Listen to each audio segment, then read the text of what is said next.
893 AD, Earth, the western coast of Iceland.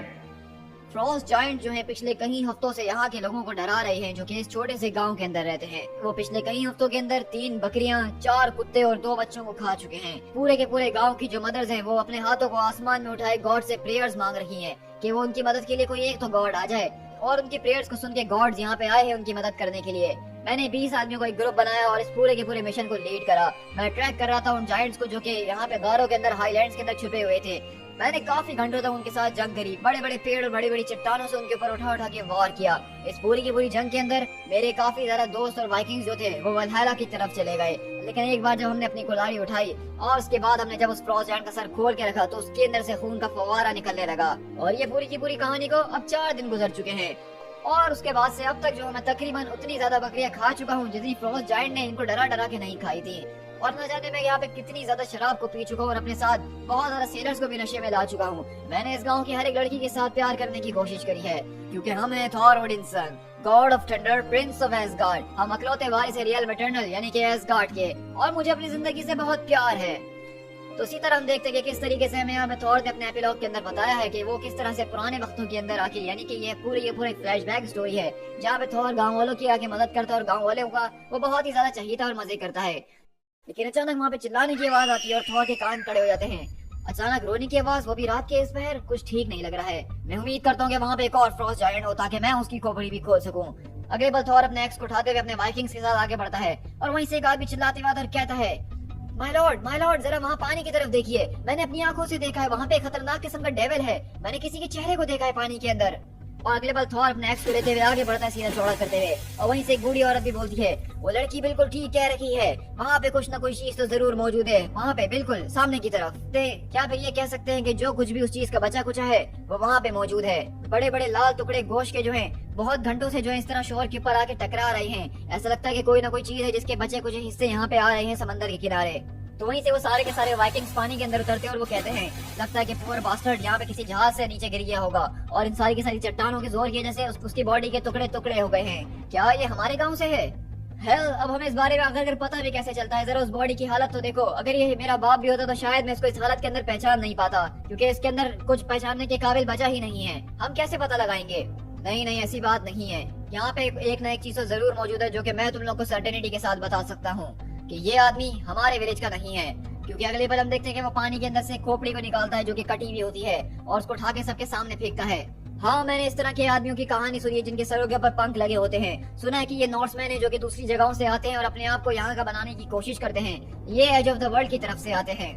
लेकिन वहीं से वो बूढ़ी औरत आती है और कहती है, हाँ शायद तुम ठीक कह रहे हो उल्फार सन ऑफ और, कि ये एक इंडीड विजिटर है जो कि अक्रॉस द सी हमसे मिलने के लिए आया था और इस गांव का नहीं है। लेकिन मैं तुम्हारी इस बात पे विश्वास नहीं कर सकती हूँ कि ये एक आदमी था।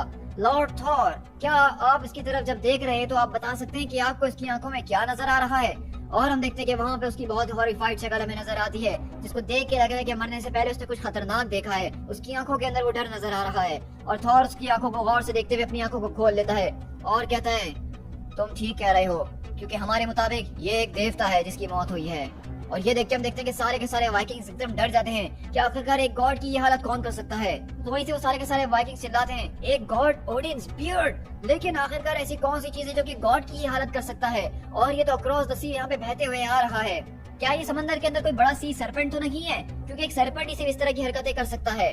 लेकिन वहीं से दूसरा आदमी बोलता है, क्या तुम लोग का दिमाग खराब हो गया है? जरा उसकी गोश्त की तरफ देखो। उसकी पूरी की पूरी बॉडी के ऊपर एक भी बाइट का निशान नहीं है। उसको खाया नहीं गया है बल्कि उसको बुचर्ड किया गया है। लेकिन आखिरकार तुम ये कैसी बातें कर रहे हो? इन सारे के सारे 9 वर्ल्ड्स के अंदर आखिरकार एक गॉड को बुचर कौन कर सकता है? क्या तुम्हारा दिमाग खराब हो चुका है? लेकिन वहीं से थॉर एक सोच के अंदर पड़ जाता है। लेकिन अगले पल अपने एक्स को उठाते हुए बोलता है, ये घबराने की कोई जरूरत नहीं है मेरे भाइयों। ये जो कोई भी चीज है मैं इस बात की गारंटी देता हूँ कि एसगार्डियन स्टील के सामने उसका कोई मुकाबला नहीं है। कम नाउ नॉर्समैन, आखिरकार हम यहाँ रात के अंधेरे में खड़े होकर इस डेड बॉडी के ऊपर तबसरे क्यों कर रहे हैं? क्या हमारे पास मीट खत्म हो गई है या हमारी औरतें भाग गई हैं जो हम यहाँ खड़े होकर फजूल की बातें कर रहे हैं? हाँ, थॉर के पास अभी पूरी रात बाकी है जो कि उसको पीते हुए गुजारनी है। चलो चल के आवाजें करते हैं।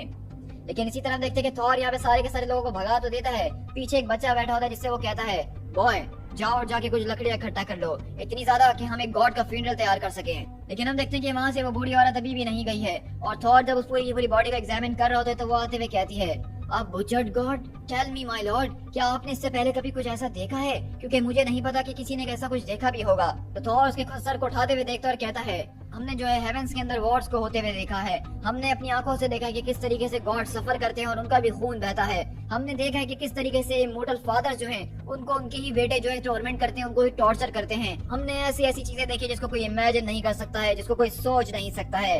लेकिन इन दी हेल मैंने आज से पहले ऐसा कभी कुछ नहीं देखा। इस गॉड की आंखों के अंदर जो हॉरर नजर आ रहा है, ऐसा हॉरर मैंने आज तक किसी की आंखों में कभी नहीं देखा। और अगले बार हम देखते हैं कि वो बुढ़ी औरत वहाँ झुक जाती है और कुछ बोलने लगती है। तो थॉर को देख के बोलता है कि आखिरकार तुम किन गॉड्स को प्रे कर रही हो ओल्ड वुमेन, किससे तुम मदद मांग रही हो? तो वहीं से वो बूढ़ी औरत कहती है कि जितने भी गॉड्स दुनिया के अंदर मौजूद है, मैं सबसे ही पनाह मांगती हूँ, मैं सबसे ही मदद मांगती हूँ। तो हमने देखा कि ये हमारी पास की एक कहानी थी जहाँ पे हमने 8th सेंचुरी के अंदर देखा कि किस तरीके से यहाँ पे एक जबरदस्त तरीके से गॉड को बहुत बुरी तरीके से मारा गया है। Present day, deep space, the planet Indigar. मैंने इससे पहले कभी किसी से दुआ नहीं मांगी है, मैंने कभी किसी को पूजा नहीं है, तो मुझे एग्जैक्टली नहीं पता कि ये सब चीजें होती किस तरह से। But here goes, dear Thor, हमारे लोगों को आपकी बहुत ही ज्यादा जरूरत है। ये वो प्लेनेट है जिसके ऊपर कई सालों से एक पानी की बूंद तक नहीं बरसी है, यहाँ पे बारिश का नामो निशान नहीं है, और हमारा प्लेनेट जो है वो मरते जा रहा है, उसके ऊपर हर एक चीज वो तड़प रखी है। हम सब बहुत जल्द मरने वाले हैं। हमसे आके जो कोई भी मिला है उसने हमें यही बताया कि सारे के सारे स्पेस के अंदर सिर्फ एक ही सबसे ज्यादा ग्रेटेस्ट गॉड है जो कि आज तक जिया है, और वो जो चाहे वो कर सकता है, वो जिसकी चाहे मुराद को पूरी कर सकता है। तो प्लीज प्लीज थॉर हम सबको बचा लीजिए। और अगले ही पल हम देखते हैं कि वहाँ से बादलों की गरजने की आवाज आती है, और गरजने के साथ एक चमक की आवाज आती है, और उसी चमक के साथ वहाँ पे एक तूफानी बारिश शुरू होती है। और ये देख के वहाँ के सारे लोग झूम उठते हैं कि इतनी सदियों के बाद उनके प्लेनेट के ऊपर बारिश हो रही है।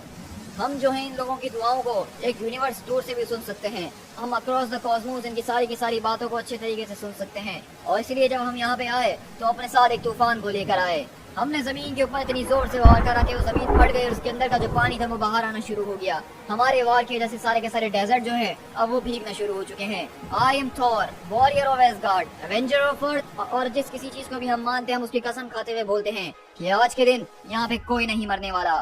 और इसी तरह हम देखते हैं कि प्रेजेंट डे के अंदर प्रेजेंट थॉर यहाँ पे अपने लाइटनिंग के साथ चमकते हुए यहाँ पे इस प्लेनेट के ऊपर आता है। और ये जो सारे के सारे लोग इतने टाइम से यहाँ पे प्रेयर्स कर रहे थे, उनकी प्रेयर्स को आंसर करते हुए वो यहाँ पे बारिश लेकर आया है। और वहीं से एक आदमी बोलता है, आप चले आए, हमने कभी अपने ख्वाबों में भी नहीं सोचा था कि आप सच में यहाँ पे चले आएंगे। तो वहीं से थॉर मुस्कुराते हुए कहता है, हमने तुम्हारी प्रेयर को सुन लिया था लिटिल वन।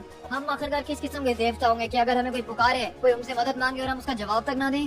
लेकिन अब मुझे अगर आप लोग इजाजत दें तो मुझे यहाँ से चलना होगा, क्योंकि कभी ना कभी कहीं ना कहीं एक ना एक ऐसा इंसान मौजूद होता है जिसको एक बड़े हैमर से पिटने का दिल चाह रहा होता है। और जैसा कि हम थॉर है तो हमें ये करने में हमेशा ही खुशी होती है। नहीं, आप इतनी जल्दी कैसे जा सकते हैं? आपको कुछ टाइम तो यहाँ पे रुकना होगा ना। देखिए हमारे पास ज्यादा कुछ तो है नहीं इस प्लेनेट के ऊपर, लेकिन हमारे पास जबरदस्त किस्म के कुक्स मौजूद हैं जो कि बहुत बढ़िया रॉक वॉर्म्स को तल के आपके लिए पेश कर सकते हैं। लेकिन इसके अलावा हमारे पास इस पूरी की पूरे सिस्टम के अंदर पाई जाने वाली सबसे बढ़िया शराब मिलती है। हमें माफ कीजिएगा लेकिन हम रुक नहीं सकते, हमें और भी काम करने हैं। लेकिन एक मिनट, क्या अभी आपने शराब का नाम लिया? और इस तरह हम देखते हैं कि अगले पल शराब का नाम सुनते ही थॉर वहाँ पे उनके साथ टाइम स्पेंड करने लगता है और अपने पुराने किस्से सुनाने लगता है कि एक दफा का जिक्र है जब हम अपने चैरियट को लेके जाया करते थे और बड़े बड़े गोड्स उसको खींचते हुए ले जाया करते थे। हमारे पीछे उस वक्त 300 खतरनाक किस्म के एंग्री स्टॉर्म्स लगे हुए थे, लेकिन उसके बावजूद भी हम वहाँ से आगे भाग रहे थे और हंसते ही जा रहे थे। और हम जब उनसे भागते भागते अपने रेनबो ब्रिज तक पहुंचे और हमने उसको क्रॉस करा तो उसके बाद हमारी आंखों के सामने से दुनिया का सबसे ज्यादा खूबसूरत नजारा आया जो कि 9 रेल्स के अंदर पाया जाता है, ash gourd, golden city of the gods, जहाँ पे ऑल फादर ओडिन और उनके नोबल क्वीन फ्रिजा एक साथ मिलकर रूल करती है। उन्होंने एक जन्नत बनाई हुई है जहाँ पे चारों तरफ ब्रेवेस्ट वॉरियर्स हैं और उसको प्रोटेक्ट करने के लिए अपनी जान तक दांव पे लगा सकते हैं। क्या वहाँ पे सच में ड्रैगन्स भी होते हैं? हाँ ड्रैगन्स, हाँ समटाइम्स। प्लस वहाँ पे एल्व्स भी होते हैं, ड्रॉप्स भी होते हैं और ओकेजनली ट्रॉल्स भी होते हैं, बट मोस्टली वहाँ पे ज्यादातर गॉड्स ही रहते हैं, the finest gods who have ever lived. वहाँ पे इतने गॉड्स रहते हैं जितने आसमान के अंदर सितारे नहीं हैं। और उसी तरह देखते हैं कि वहाँ पे रात हो जाती है और थॉर उस बच्ची को वहाँ पे लिटा देता है और उसको सहारा देके सुला देता है। आराम से सोना यंग वन।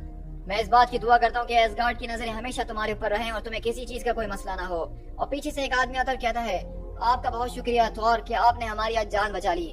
तो थॉर पीछे पलटता और कहता है कि मेरा तुम्हारे ऊपर कोई कर्जा नहीं बल्कि इस बच्ची का तुम्हारे ऊपर कर्जा है। ये है वो बच्ची जिसने मुझे आज बुलाया तो मैं यहाँ पे चला आया। लेकिन मुझे ये बात बताओ जरा एल्डर कि तुम लोग आखिरकार अपने गॉड्स को जो याद क्यों नहीं कर रहे हो, उनसे तुम दुआ क्यों नहीं कर रहे हो? तो वहीं से वो कहता है, तुम किन गॉड्स की बात कर रहे हो? मुझे इस बात के बारे में कुछ समझ में नहीं आ रहा, क्योंकि अगर बात की जाए इंडिगार प्लेनेट की तो हमारे पास यहाँ पे कोई गॉड्स नहीं है। तो थॉर बोलता है कि कोई गॉड्स नहीं है, ऐसा कैसे हो सकता है? आज तक मैंने सारे के सारे कॉस्मोस के प्लेनेट जितने भी विजिट किए हैं, उन हर एक प्लेनेट के ऊपर उनका कोई ना कोई गॉड होता है। ऐसा कोई वर्ल्ड नहीं जहाँ पे कोई गॉड ना हो। तो वहीं से वो एल्डर बोलता है कि जब मैं बच्चा हुआ करता था तो मेरी माँ मुझे कहानियां सुनाया करती थी। वो कहानियां काफी अरसे पहले की थी कि एक ऊपर आसमानों के एक शहर बना हुआ था जो कि बहुत ही ज्यादा हसीन और खूबसूरत था, लेकिन वो सारी की सारी कहानियां सिर्फ बच्चों के लिए थी।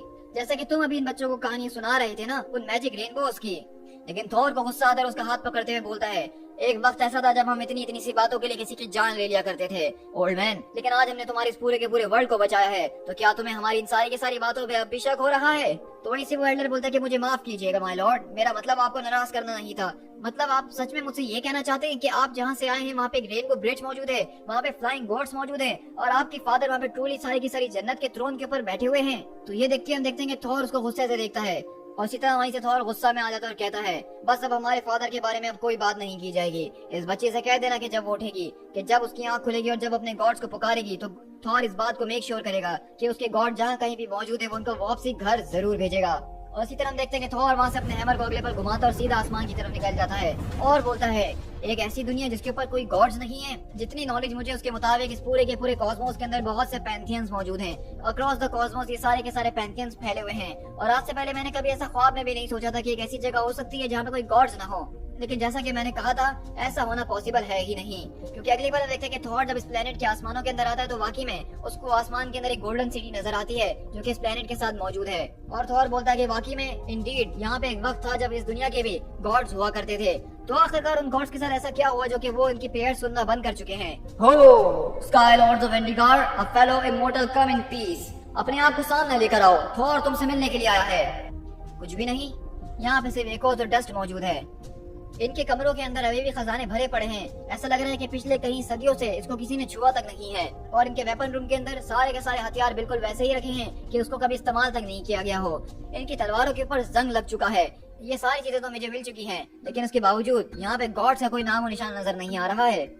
इनकी लाइब्रेरीज के अंदर काउंटलेस स्क्रॉल्स मौजूद हैं जिसके अंदर इनके बहादुरी के और लड़ाइयों के किस्से लिखे हुए हैं जो कि कभी इनके दरमियान हुआ करती थी।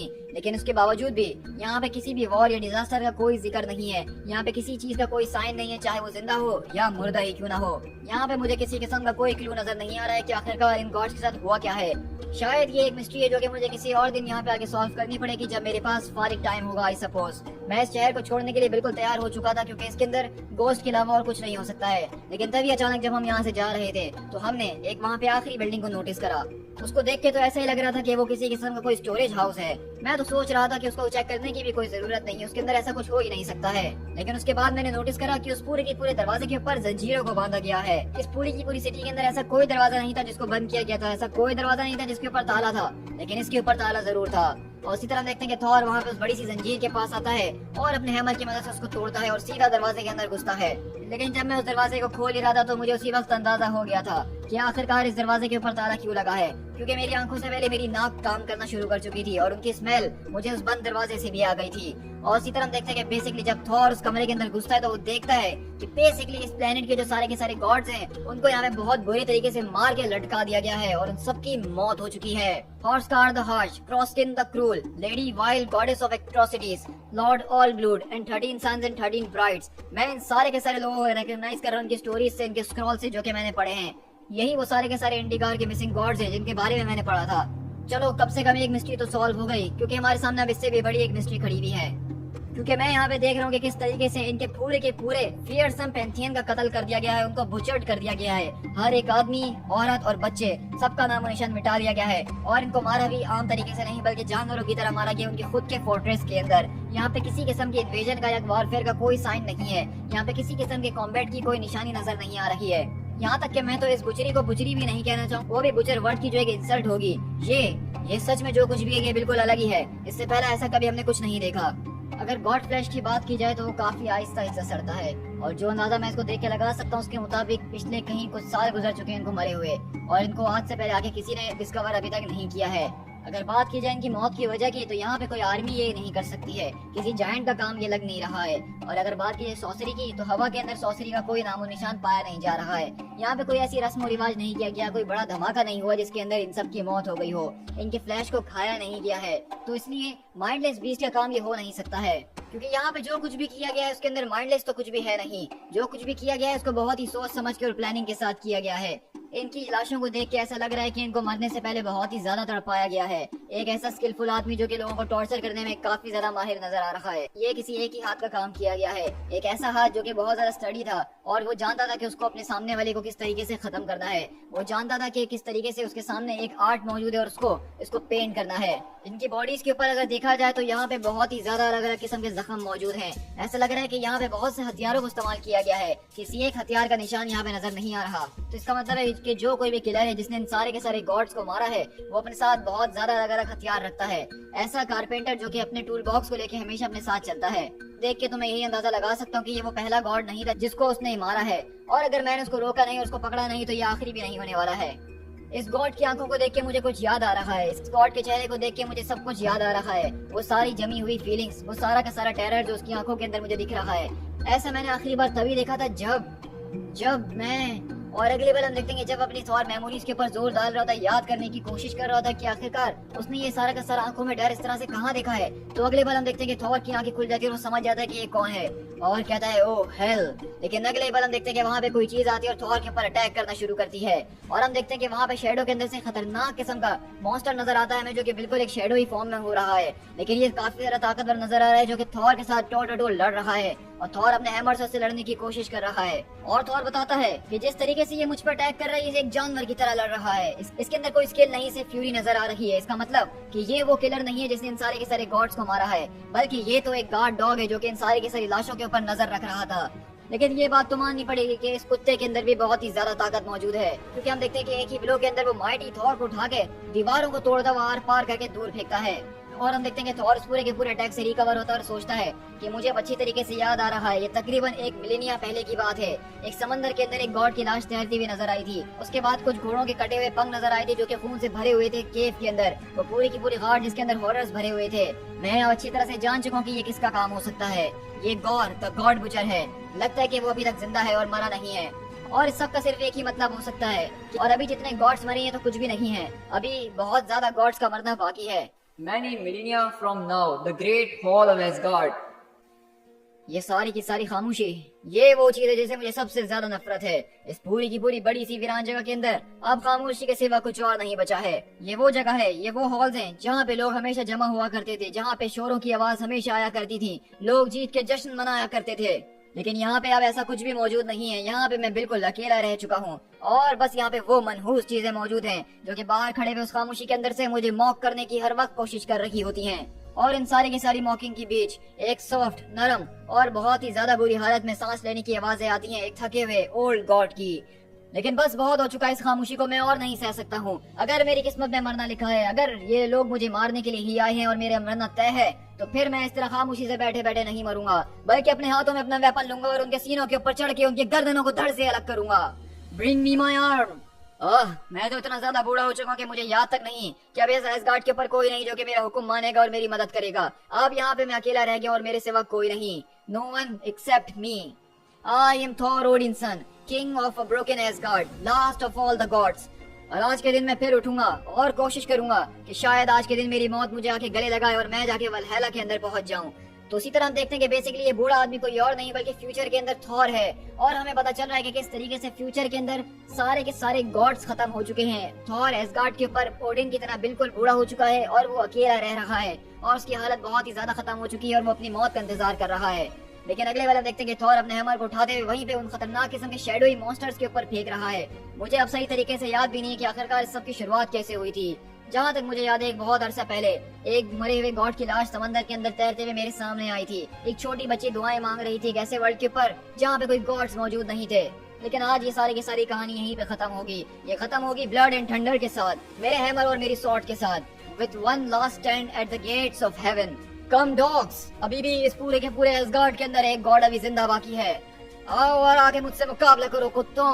अब मैंने ओडिन स्वॉर्ड को अपने म्यान में से निकाल लिया है। अब तुम सबका अंत आ चुका है। Death to the butcher of gods and his black berserkers. Death to the enemy of Asgard.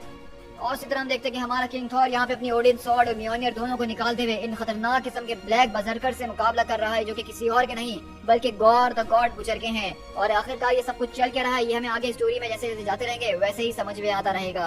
अब आगे चाहे जो भी होने वाला हो, जो कुछ भी मेरी किस्मत में लिखा हुआ हो, बस इस बात को जरूर जान लेना कि जब मेरे सामने आके मेरी मौत खड़ी थी तो मैं उसे डरा नहीं, बल्कि मैंने उससे गॉड की तरह मुकाबला करा। इसी तरह हम देखते हैं कि यहाँ पे हमारा किंग थॉर अपने म्योनियर से अपने लाइटनिंग को चमकाते हुए अपनी ओडिन सॉर्ड को निकालते हुए उन सारे के सारे ब्लैक बजर्स के बीच घुस जाता है और अंधाधुंध उनसे मुकाबला करना शुरू करता है। काफी सालों पहले the great weapon hall of Asgard, इसको तैयार किया गया था बोनो के जरिए और इसको बनाया गया था एक मिस्टिकल ऊरो मेटल से। इसको बनाने के अंदर जितनी आग का इस्तेमाल किया गया वो इतनी ज्यादा थी कि वो एक पूरे के पूरे सूरज को पिघला सकती है। इसके अलावा इसके ऊपर एक जबरदस्त किस्म के एन्चेंटमेंट को लगाया है किसी और ने नहीं बल्कि ऑल फादर हिमसेल्फ ने। ये एक ऐसा वेपन है जिसके जरिए पूरे के पूरे प्लैनेट्स को शैटर करके बर्बाद किया जा सकता है इतनी आसानी से जितनी आसानी से कंकरों को तोड़ा जा सकता है। It is the most powerful weapon in all the 9 realms, लेकिन इसको सिर्फ एक वर्दी ही लिफ्ट कर सकता है।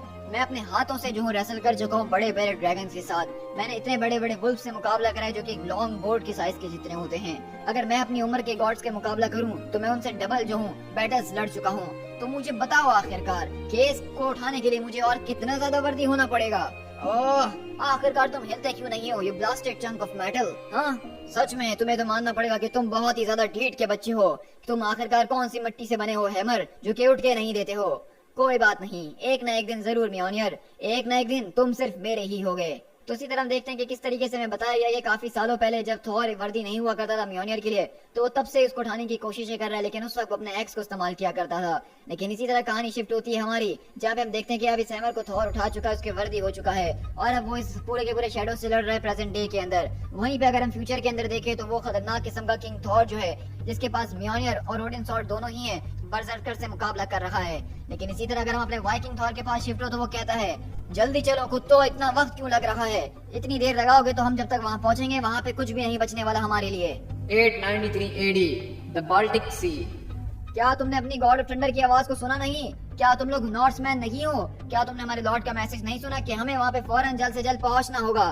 तो इसलिए फौरन से सारी की सारी कश्तियों को तेज तेज चलाना शुरू करो, उस तरीके से चलाओ जिस तरह से वाइकिंग्स चलाते हैं। हमें अपनी डेथ और ग्लोरी को गाज गले लगाना है जाके। आज हमें इस कश्ती को इतनी तेज भगाना है क्योंकि हमारे साथ हमारा लॉर्ड मौजूद है, लॉर्ड थॉर। इस पूरी की पूरी कश्ती को तेज तेज रॉ करने की कोशिश करो, हमें रॉ करना होगा थॉर के लिए। माय लॉर्ड, ये पूरा का पूरा फॉग तो कुछ ज्यादा ही थिकर होते जा रहा है। परहैप्स हमें कश्तियों को थोड़ा सा स्लो कर देना चाहिए, कहीं ऐसा ना हो कि हम किसी चीज के अंदर जाके घुस जाएं और हमें नजर भी ना आए। तो वहीं से थॉर कहता है कि तुम्हें इस बात के बारे में परवाह करने की कोई जरूरत नहीं है क्योंकि हम वो हैं जो कि मुस्फलहाइम के खतरनाक किस्म की जलती हुई आग के ऊपर पूरे के पूरे कश्तियों को लेके जा रहे थे जहाँ पे आग के अलावा कुछ नजर नहीं आ रहा था। हम वो हैं जो कि निफलहाइम के खतरनाक किस्म के हेरिकेन्स के बीच में से गुजर गए जो कि बर्फ से ढके हुए थे। तो ये एक मिडगार्ड का छोटा सा फॉग एक सन ऑफ ओडिन को स्लो नहीं कर सकता है। तो इसलिए आज डरने की कोई जरूरत नहीं है मैन ऑफ द नॉर्थ, क्योंकि इस वक्त तुम्हारे साथ आई ऑफ द गॉड मौजूद है जो कि तुम्हें आज गाइड कर रही है।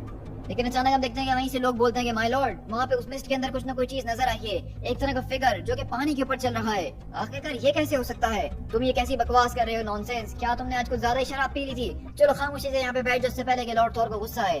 लेकिन वहीं से वो आदमी खड़ा होकर कहता है कि नहीं माय लॉर्ड, मैंने कुछ देखा है, वहाँ पे किसी का चेहरा, कुछ ना कुछ चीज तो वहाँ पे जरूर मौजूद है। और हम देखते हैं कि थॉर पूरे के पूरे मिस्ट के अंदर घूर के देखने की कोशिश कर रहा होता है और अगले पल उसको वही चेहरा नजर आता है जो कि कल रात उसने उस गॉड का देखा था। वहीं से वो आदमी बोलता है कि मैंने उसको देखा है, लेकिन मैं इतना बताता चलूं कि वो चेहरा किसी आदमी का नहीं था। थॉर बोलता है कि बस अब बहुत हो चुका है, यहाँ पे थोड़ी सी खामोशी लाई जाए। तुम लोग छोटे बच्चे नहीं हो जो कि छोटी मोटी मामूली मरमेड से डर जाओ, तुम लोग वाइकिंग्स हो। वाइकिंग्स का नाम ही काफी होता है पूरे के पूरे मिडगार्ड के अंदर लोगों को डराने के लिए। और फौरन से इस कश्ती को रो करना शुरू करो इससे पहले कि हम अपने एक्स जानबॉन को उठाएं और तुम्हें उसका जवाब देना हो। लेकिन अगले पल थॉर बोलता है कि इन सारे के सारे लोगों से कहो कि थोड़ी सी स्पीड स्लो कर लें जब तक ये सारा का सारा फॉग यहाँ से चले ना जाए। ठीक है माय लॉर्ड, मैं कह देता हूँ, लेकिन आपने तो कहा था। हम जानते हैं कि हमने क्या कहा था, लेकिन अब हम जो आपको करने के लिए कह रहे हैं आप उसको फौरन से मान लीजिए। और इसी तरह देखते हैं कि थॉर अपनी कश्ती को वहाँ पे स्लो करते हुए उस पूरे के पूरे फॉग के अंदर बढ़ता है। लेकिन इंडीड हम देखते हैं कि वहाँ पे उस पूरे के पूरे समंदर के पानी के ऊपर कोई ना कोई शख्स तो खड़ा हुआ है जो उनका पीछा कर रहा है और वो कहता है मैं सूंघ सकता हूँ एक गॉड फ्लैश। चलो मैं इसी तरह से तुम्हारा पीछा करता रहता हूँ लिटिल गॉडलिंग। मैं चाहता हूँ कि तुम अपने और दूसरे गॉड्स के पास जाओ और मुझे उनसे जाके मिलवाओ। और इसी तरह हम देखते हैं कि वहाँ पे उस पूरे के पूरे समंदर के अंदर एक मिस्टीरियस शख्स थॉर का पीछा करते हुए उनके जहाज का पीछा कर रहा है। 3 days later, along the banks of the Neva River, जो कि आजकल जाना जाता है मॉडर्न टाइम्स के अंदर रशिया के नाम से। और वहीं से हम देखते हैं कि वहाँ पे जो कैप्टन होता है इस पूरे के पूरे जहाज का, वो उतरता सीधा और कहता है कि बस अब और ज्यादा इंतजार नहीं किया जाएगा, मेरे लोगों को यहाँ पे भूख है डेथ और प्लंडर की, हमें इस पूरी की पूरी बैटल को फौरन से स्टार्ट करना होगा। तो थॉर बोलता है कि नहीं, जरा एक मिनट रुक जाओ, हमने इस सात समंदर को पार इसलिए नहीं करा कि हम यहाँ पे कुछ गुलामों से लड़ सके जिनके हाथ में भाले मौजूद हैं। थॉर को यह बताया गया था कि आज यहाँ पे गॉड्स होने वाले हैं। रिवरमैन, आखिरकार वो सारे के सारे गॉड्स कहाँ हैं जिन्होंने कसम खाई थी कि वो तुम लोगों को प्रोटेक्ट करेंगे? अपने गॉड से फौरन प्रयत्न करो और उनको नीचे बुलाओ ताकि एक गॉड दूसरे गॉड से मुकाबला कर सके, एक डिसेंट फाइट ले सके। हमारे गॉड्स यहाँ पे बहुत जल्द आएंगे नॉर्थ स्वाइन, लेकिन तब तक के लिए हम ही काफी है तुम लोगों की जबानों को काटने के लिए। जब हमारा गॉड पेरोन द स्टॉर्म लॉर्ड और चेरनोबिल द ब्लैक यहाँ पे आएगा उड़ते हुए और अपनी जबरदस्त किस्म के एक्सेस को तुम लोगों के ऊपर बरसाना शुरू करेगा, अपनी थंडरबोल्ट्स को यहाँ से वहाँ उड़ा रहा होगा, तो उस वक्त हम उनके लिए गाने गा रहे होंगे। जरा देखो ऊपर आसमान की तरफ, लगता है कि हमारे गॉड्स आ गए हैं। लॉर्ड पेरून, क्या सच में ये वो हैं? क्या हमारे गॉड्स आज हमारी मदद करने के लिए आ गए हैं फाइट में? जरा एक मिनट, मुझे तो कहीं नजर नहीं आ रहे। और वहीं से हम देखते हैं कि सारे के सारे नॉर्थमैन भी ऊपर आसमान की तरफ देखते हैं और उनको लीडर बोलता है, वो क्या वो तुम्हारा गॉड है? और अगले पल हम देखते हैं कि बेसिकली वहाँ पे कोई और नहीं बल्कि आसमान के अंदर एक उड़ने वाला घोड़ा मौजूद होता है जो कि यहाँ पे आ रहा होता है। और इसी तरह हम देखते हैं कि वहाँ से वो लोग खुश होना शुरू होते हैं और कहते हैं कि जरा देखो, ब्लडी हॉर्स ऑफ डूम आ चुका है, डिफेंडर ऑफ स्लेव्स। ये वो घोड़ा है जो कि पेरून इस्तेमाल करते हैं। लेकिन जरा एक मिनट, इस घोड़े के ऊपर हमारे गॉड कहाँ हैं? वो कहीं नजर नहीं आ रहे। और अगले पल हम देखते हैं कि जब ये घोड़ा यहाँ पे लैंड करता है तो उसके ऊपर पूरा का पूरा खून लगा हुआ होता है और वो सारे के सारे लोग ये देख के घबरा जाते हैं और वो कहते हैं, लॉर्ड थॉर, देख के तो ऐसा ही लग रहा है कि उनके गॉड्स के अंदर इतना दम नहीं था कि वो आपसे मुकाबला कर सकते हैं। तो क्या अगर आपकी इजाजत हो तो क्या हम इस बैटल को शुरू करें? तो वहीं से थॉर उस घोड़े को पकड़ता और कहता है, अब तुम लोगों को जो करना है वो तुम कर सकते हो, बस इतना याद रखना कि जब सारी की सारी जंग खत्म हो तो एक पूरे के पूरे शराब के बीड़े को मेरे लिए जरूर संभाल के रखना। और अगली बार हम देखते हैं कि थॉर बेसिकली उसी घोड़े के ऊपर बैठ के आगे की तरफ निकल पड़ता है और हम देखते हैं कि थॉर को समझ में आ गया कि यहाँ पे कुछ ना कुछ गड़बड़ जरूर है। और वो कहता है कि बादलों के अंदर से खून टपक रहा है और ये कोई आम खून नहीं बल्कि एक देवता का खून है। मैं ये देख के समझ चुका हूँ कि यहाँ पे आज खून बहाया गया है, किसी मोटल की आज जान ली गई है इन आसमानों के अंदर। और अभी देख के ऐसा लग रहा है कि ये पूरी की पूरी रेन ऑफ द डेथ जो है बस अभी इसकी शुरुआत ही हुई है। मेरे ख्याल से ये चेरनोबिल द ब्लैक है। और अगले बार हम देखते हैं कि वहाँ पे उसको एक और घोड़ा उड़ने वाला नजर आता है जो कि ब्लैक कलर का होता है। लेकिन थॉर जब उसके पास उसको करीब से जाके देखता है तो दरअसल उस पूरे के पूरे गॉड की मुंडी गायब होती है, यानी कि इनका जो दूसरा गॉड था उसको भी जान से मार दिया गया है। एक ब्लडी राइडरलेस हॉर्स जिसके गॉड का सर उसके धड़ से अलग कर दिया गया है। लगता है कि आज के दिन जो मैं मजा करने वाला था उसको किसी ने बर्बाद करने के बारे में सोच लिया है। अगर गॉड ऑफ साल्स की बात करें तो उनका दिमाग वैसे भी कुछ ज्यादा ही खराब है। हो सकता है कि वो उन दोनों के बीच में आपस में ही कोई लड़ाई हो गई हो किसी छोटी सी बात के ऊपर और उन दोनों ने आपस में लड़ के एक दूसरे को ही खत्म कर दिया हो। क्योंकि एक बार मुझे अच्छी तरीके से याद है कि मैंने देखा था कि किस तरीके से दो गॉड्स ने एक दूसरे को जान से मार दिया था सिर्फ इस आर्गुमेंट के ऊपर कि आज हफ्ते का कौन सा दिन चल रहा है। लेकिन ये सारी की सारी बातें उसको एक्सप्लेन नहीं करती हैं कि जो मेरे दिमाग के अंदर एक अजीब और गरीब फीलिंग चल रही है। मुझे महसूस हो रहा है कि यहाँ पे कुछ न कुछ गड़बड़ जरूर है। ये वो फीलिंग है जो कि मुझे तब से ही महसूस हो रही है जब से ही मैंने उस नदी के किनारे उस गॉड के फेस को देखा था वाटर्स ऑफ आइसलैंड के अंदर। ये बिल्कुल वैसे ही सेम फीलिंग आ रही है जब पूरी की पूरी जंग शुरू होने वाली होती है और हर एक सिपाही जंग के अंदर अपनी लाइन के अंदर खड़े हुए अपनी तलवार और भालों को लेके खड़ा होता है और वो ऑर्डर्स का इंतजार कर रहा होता है कि जैसे ही वो बाजा बजेगा तो वो लड़ने के लिए बिल्कुल तैयार हो जाएंगे। ये वो मोमेंट लग रही है जब एक बीस्ट इस बात को समझ आता है कि उसको कोई हर्ट करने की कोशिश कर रहा है। और अगली बार हम देखते हैं कि जब थॉर यहाँ पे सारी की सारी बातें सोच रहा होता है, समझने की कोशिश कर रहा होता है, पीछे से हम देखते हैं कि एक मिस्टीरियस शख्स बेसिकली थॉर के ऊपर अटैक करने के लिए तैयार होता है। और अगले पल न जाने वो अपने कुछ पावर्स को इस्तेमाल करते हुए अपने हाथ के अंदर एक जबरदस्त किस्म की तलवार को ले आता है और हम देखते हैं कि उस तलवार के वार के साथ अगले ही पल जिस घोड़े के ऊपर थॉर बैठा होता है उसके सर को उसके धड़ से अलग करके दो टुकड़े कर दिया होता है और थॉर वहाँ पे उस घोड़े से नीचे गिरना शुरू होता है। और वहीं से आवाज आती है, क्या तुम इसको महसूस कर सकते हो लिटिल लॉर्ड ऑफ हेवन? ये पूरे के पूरे सेंस ऑफ हेल्पलेसनेस, जैसा कि तुम आसमान से गिर रहे हो और तुम जानते हो कि अब तुम उड़ नहीं सकते हो। अब बताओ कि तुम्हें कैसा महसूस हो रहा है? क्या तुम एक मोटल की तरह महसूस हो रहा है? अगली जो चीज तुम सीखोगे वो ये होगी कि फीलिंग ऑफ बुचर्ड क्या होती है। और अगले पल हम देखते हैं कि यहाँ पे दरअसल कोई और नहीं बल्कि गॉड द गॉड बुचर आके वो हमारे यंग थॉर के ऊपर अटैक करता है बहुत ही खतरनाक तरीके से आसमानों के अंदर। लेकिन हमारा थॉर अपने आप को संभालता है और एक जबरदस्त किस्म का जो दूसरा घोड़ा होता है चेरनोबिल द ब्लैक का, उसके ऊपर लैंड करता है और उसको लेते हुए यहाँ से सीधा आगे बढ़ता है। और वहीं से गौर बोलता है, एक फाइटर। मुझे वैसे फाइटर्स कुछ ज्यादा ही पसंद है, लेकिन तुम इस बात को जान के काफी ज्यादा सरप्राइज हो जाओगे नन्हे गॉड कि मैं आज तक कितने ज्यादा फाइटर्स का काम तमाम कर सकता हूँ जो कि तुम्हारी तरह ही लड़ने की कोशिश करते थे पहले। हम कोई नन्हे गॉड नहीं बल्कि हमारा नाम थॉर है, क्लाउड स्टॉकर। हम एक एसगार्डियन हैं, एक वॉरियर बॉर्न हैं और हम वो आखिरी गॉड होने वाले जिनको आज तुम देखने वाले हो, क्योंकि इसके बाद तुम जिंदा नहीं रहने वाले हो। और इसी तरह हम देखते हैं कि थॉर वहाँ पे गॉर के ऊपर एक जबरदस्त किस्म का अटैक करता है अपने एक्स के जरिए और सीधा वहाँ से भागना शुरू करता है और कहता है कि एसगार्डियन, आई बिलीव कि ये सारी की सारी एसगार्डियन गॉड में से मेरा पहला गॉड होने वाला है। लेकिन घबराने की जरूरत नहीं है, क्योंकि तुम यहाँ पे अकेले नहीं होने वाले हो। क्योंकि एक बार मैं तुम्हारा काम तमाम कर दूं, उसके बाद मैं तुम्हारे पूरे के पूरे पैंथियन को तुम्हारे पीछे भेज रहा हूँ। तो इसलिए घबराने की कोई जरूरत नहीं है। और इसी तरह देखते हैं कि यहाँ पे थॉर और गॉर के बीच एक जबरदस्त किस्म का बादलों के अंदर मुकाबला चल रहा है। उसी तरह से थॉर बताता है कि जिस तरीके से मैंने जब उसकी आंखों के अंदर झांक के देखा तो मैं समझ गया कि यही वो गॉड किलर है जो कि ये काम कर सकता है। क्योंकि उसकी आंखों के अंदर वो सारी की सारी ब्लैकनेस नजर आ रही थी, वो सारी की सारी नफरत नजर आ रही थी, जो कि ये बता रही थी कि वो कोई आम आदमी नहीं है। ये वो दिन था जब मैंने सीखा कि डिफरेंस क्या होता है एक जंग और एक मर्डर के बीच में। और इसी तरह देखते हैं कि थॉर यहाँ पे अपने पुराने किस्सों को याद करते हुए यहाँ पे गॉर से बहुत ही ज्यादा जबरदस्त तरीके से मुकाबला कर रहा है। जहाँ पे हम देखते हैं कि उसका जो एक्स जॉन बॉर्न होता है उसके जरिए उसके सीने के अंदर एक वार करते हुए उसके पूरे के पूरे खून को निकालना शुरू करता है। और थॉर भी यहाँ पे गॉर से बहुत ही जबरदस्त और तगड़ा मुकाबला ले रहा है। लेकिन न जाने गॉर के पास इसका कौन सा वेपन है जिसके जरिए वो थॉर के ऊपर काफी ज्यादा भारी पड़ते जा रहे हैं और अलग अलग वेपन्स को क्रिएट कर रहा है अपनी बॉडी के अंदर से। और थॉर चाहे उससे कितना भी मुकाबला करने की कोशिश कर ले, उसको कितना भी काउंटर कर ले, लेकिन गॉर के वेपन्स बहुत ही ज्यादा खतरनाक है, जो कि अजीब-ओ-गरीब टेंटिकल्स के अंदर ट्रांसफॉर्म होते हैं और थॉर की छाती के अंदर घुस जाते हैं। और अगले पल गॉर उसके ऊपर अपने सारे के सारे वेपन्स को लेता हुआ अटैक करने के लिए बढ़ता है और थॉर उससे बचने की सारी कोशिशें कर रहा होता है, उससे मुकाबला कर रहा होता है। लेकिन गॉर अपने सारे के सारे वेपन्स को थॉर की छाती के आर पार कर देता है और अगले पल वो उसके गले को दबोच लेता है अपने वेपन के जरिए और उसको खींचने की कोशिश करता है। लेकिन हम देखते हैं कि थॉर ने अभी तक हार नहीं मानी होती और अगले पल वो अपने यार्न बॉन्ड का इस्तेमाल करते हुए गॉर को जबरदस्त किस्म का ब्लो मारता है, जिससे वो पीछे जाके गिरता है और थॉर उसी मूवमेंट के अंदर जमीन की तरफ गिरता हुआ जा रहा होता है। और इसी मूवमेंट के तहत जब वो गिर रहा होता है तो वो अपने आप को इन सारे के सारे टेंटिकल से आजाद करवाता है। लेकिन इससे पहले कि थॉर वहाँ पे उससे बच सके, हम देखते हैं कि गॉर ने अभी तक हार नहीं मानी होती और वो दोबारा से थॉर के पास आके उसके ऊपर अटैक करता है। तुम आज तक से उन्हीं लोगों से मुकाबला करते हुए आए हो जो कि तुम्हारा नाम सुन के ही डर जाते हैं, जो कि तुम्हारी ग्रेटनेस के आगे झुक जाते हैं। क्या मैंने ठीक कहा? God of ash gourd. तुमने आज तक जिस किसी से भी मुकाबला करा है उसके अंदर इतनी हिम्मत नहीं होती कि वो तुम्हारी आंखों के अंदर देख सके, क्योंकि वो इस बात को जानता है कि तुम कौन हो, तुम्हारी क्या रेपुटेशन है। क्योंकि तुम्हारा सामने वाला एनिमी तुम्हें पहले से जानता है तो तुम हमेशा उसके ऊपर भारी ही पड़ते हो। लेकिन थॉर हम देखते हैं कि गॉर के ऊपर एक जबरदस्त किस्म का पंच मारते हुए बोलता है कि तुम गलत बात कर रहे हो, हम जिससे मुकाबला करते आए हैं वो वॉरियर्स हैं। और रही बात तुम्हारी, तो मैं इतना तो कह ही सकता हूँ कि तुम किसी किस्म के कोई वॉरियर नहीं हो, बुचर ऑफ गॉड्स। मैं तुम्हारे जैसे पहले बहुत देख चुका हूँ। लेकिन गॉर थॉर को लात मारते बोलता है कि नहीं नहीं, मुझे इस बात के ऊपर विश्वास नहीं है कि तुमने मेरे जैसा पहले कभी देखा होगा। और अगली बार हम देखते हैं कि थॉर वहाँ पे पूरे के पूरे आसमानों से सीधा जमीन की तरफ गिर रहा होता है।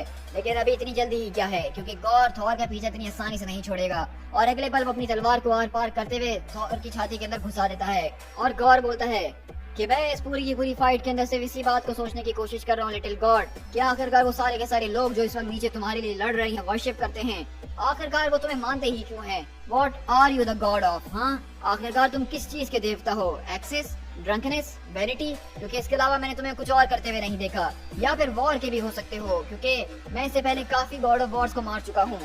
God of fear, God of chaos, God of blood, wrath and jealousy and lies, of plague and earthquake, genocide, revenge, God of degradation, God of death, और उनमें से कुछ God of poetry and flowers भी थे। और ये बात तो माननी पड़ेगी कि चाहे मेरे सामने कोई भी गॉड क्यों ना आ जाए, उनको मैं मारता एक ही तरीके से हूँ। तो मुझे बताओ प्रिंस ऑफ एसगार्ड, इससे पहले कि मैं तुम्हारी जान ले लूं और तुम्हारे मुंह से कोई अल्फाज ना निकल सके और तुम बोलने के काबिल तक नहीं रहो, तो क्यों ना एक आखिरी बार चिल्ला के मुझे बता ही दो कि आखिरकार जब मैंने तुम्हारी जान ली तो थॉर किस चीज का देवता था? आखिरकार थॉर किस चीज के ऊपर अपना कमांड रखता था? और हम देखते हैं कि यहाँ पे थॉर की हालत बहुत ही ज्यादा बुरी हो चुकी है। गॉर यहाँ पे थॉर को बहुत बुरी तरीके से पीट चुका है और थॉर की आंख वाँख सब सूज चुकी है, उसको सांस भी नहीं ली जा रही। लेकिन इस पूरी की पूरी मदहोशी की हालत में थॉर अपना जवाब देता और कहता है, हम हैं गॉड ऑफ थंडर। और अगले बार हम देखते हैं कि आसमान से कड़कती हुई बिजली गिरती है, जो कि सीधा गॉर के ऊपर गिरती है। और इस पूरी की पूरी बिजली की वजह से थॉर और गॉर दोनों यहाँ पे आसमान से सीधा जमीन की तरफ गिरते हैं। Present day deep space, the world of dead gods. जहाँ पे हम देखते हैं कि हमारा थॉर जो है प्रेजेंट डे के अंदर अपने मियोनियर को इस्तेमाल करते हुए इस ब्लैक बर्जरकर से मुकाबला करके उसको खत्म कर चुका है। पूरे की पूरी फाइट को तकरीबन कुछ घंटे गुजर चुके हैं, लेकिन हमने गॉड बुचर के सर्वेंट को आखिरकार हरा ही दिया। लेकिन अगर ये गॉड बुचर इस तरह के खतरनाक किस्म के कंस्ट्रक्ट्स को बना सकता है जो कि उसकी इमेज के अंदर बने हुए हैं, ये अगर इतने ज्यादा पावरफुल है, तो उसका मतलब ये है कि आखिरी बार जब मैं उससे लड़ा था उसके बाद से उसकी पावर्स कुछ ज्यादा ही बढ़ चुकी हैं। लेकिन मैं इस बात को एक्सपेक्ट जरूर कर रहा हूँ कि मेरे लिए उसको तलाश करना काफी ज्यादा आसान होगा। मुझे बस सिंपली सारे मरे हुए गॉड्स की लीड्स को फॉलो करना है। और इसी तरह देखते हैं कि थॉर वहाँ पे पूरी की पूरी आग के अंदर से एक मशाल को जलाता है और कहता है कि मैं इस बात को नहीं जानता हूँ गॉड्स ऑफ वेंडिगार, बट नेवरदलेस तुम्हारा बदला मैं जरूर लूंगा। थॉर ऑफ एसगार्ड इस बात की कसम खाता है कि तुम लोगों को जिस किसी ने भी मारा है, तुम लोगों का जिस किसी ने भी यह हाल करा है, मैं उसका बदला जरूर लूंगा। मैं उसको जरूर खत्म करूंगा जिसको मैंने काफी सालों पहले शुरू करा था। इस बात से कोई फर्क नहीं पड़ता कि उस बुशर की कितनी पावर है, इस बात से कोई फर्क नहीं पड़ता कि वो मुझसे कहाँ भागने की कोशिश करता है। नो मैटर मुझे इसमें कितना भी वक्त क्यों ना लगे।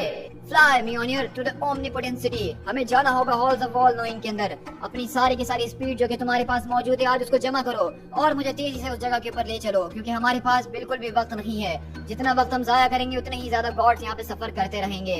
इसी तरह देखते हैं कि फ्यूचर के अंदर गॉड थॉर उससे मुकाबला कर रहा है, यानी कि ये फाइट इतनी ज्यादा बड़ी है कि गॉड को हराने में थॉर को काफी ज्यादा सदियां लग चुकी है। फ्यूचर के अंदर भी वो उसको नहीं हरा पाया, लेकिन प्रेजेंट के अंदर थॉर इस वक्त जो है ऑल नोइंग सिटी के अंदर जा रहा है कुछ जानने के लिए। और वहीं से अगर हम अपने पास वाले थॉर के पास शिफ्ट हो तो वो यहाँ पे बहुत बुरी तरीके से क्रैश लैंड करा है इस पूरी की पूरी बर्फ के अंदर।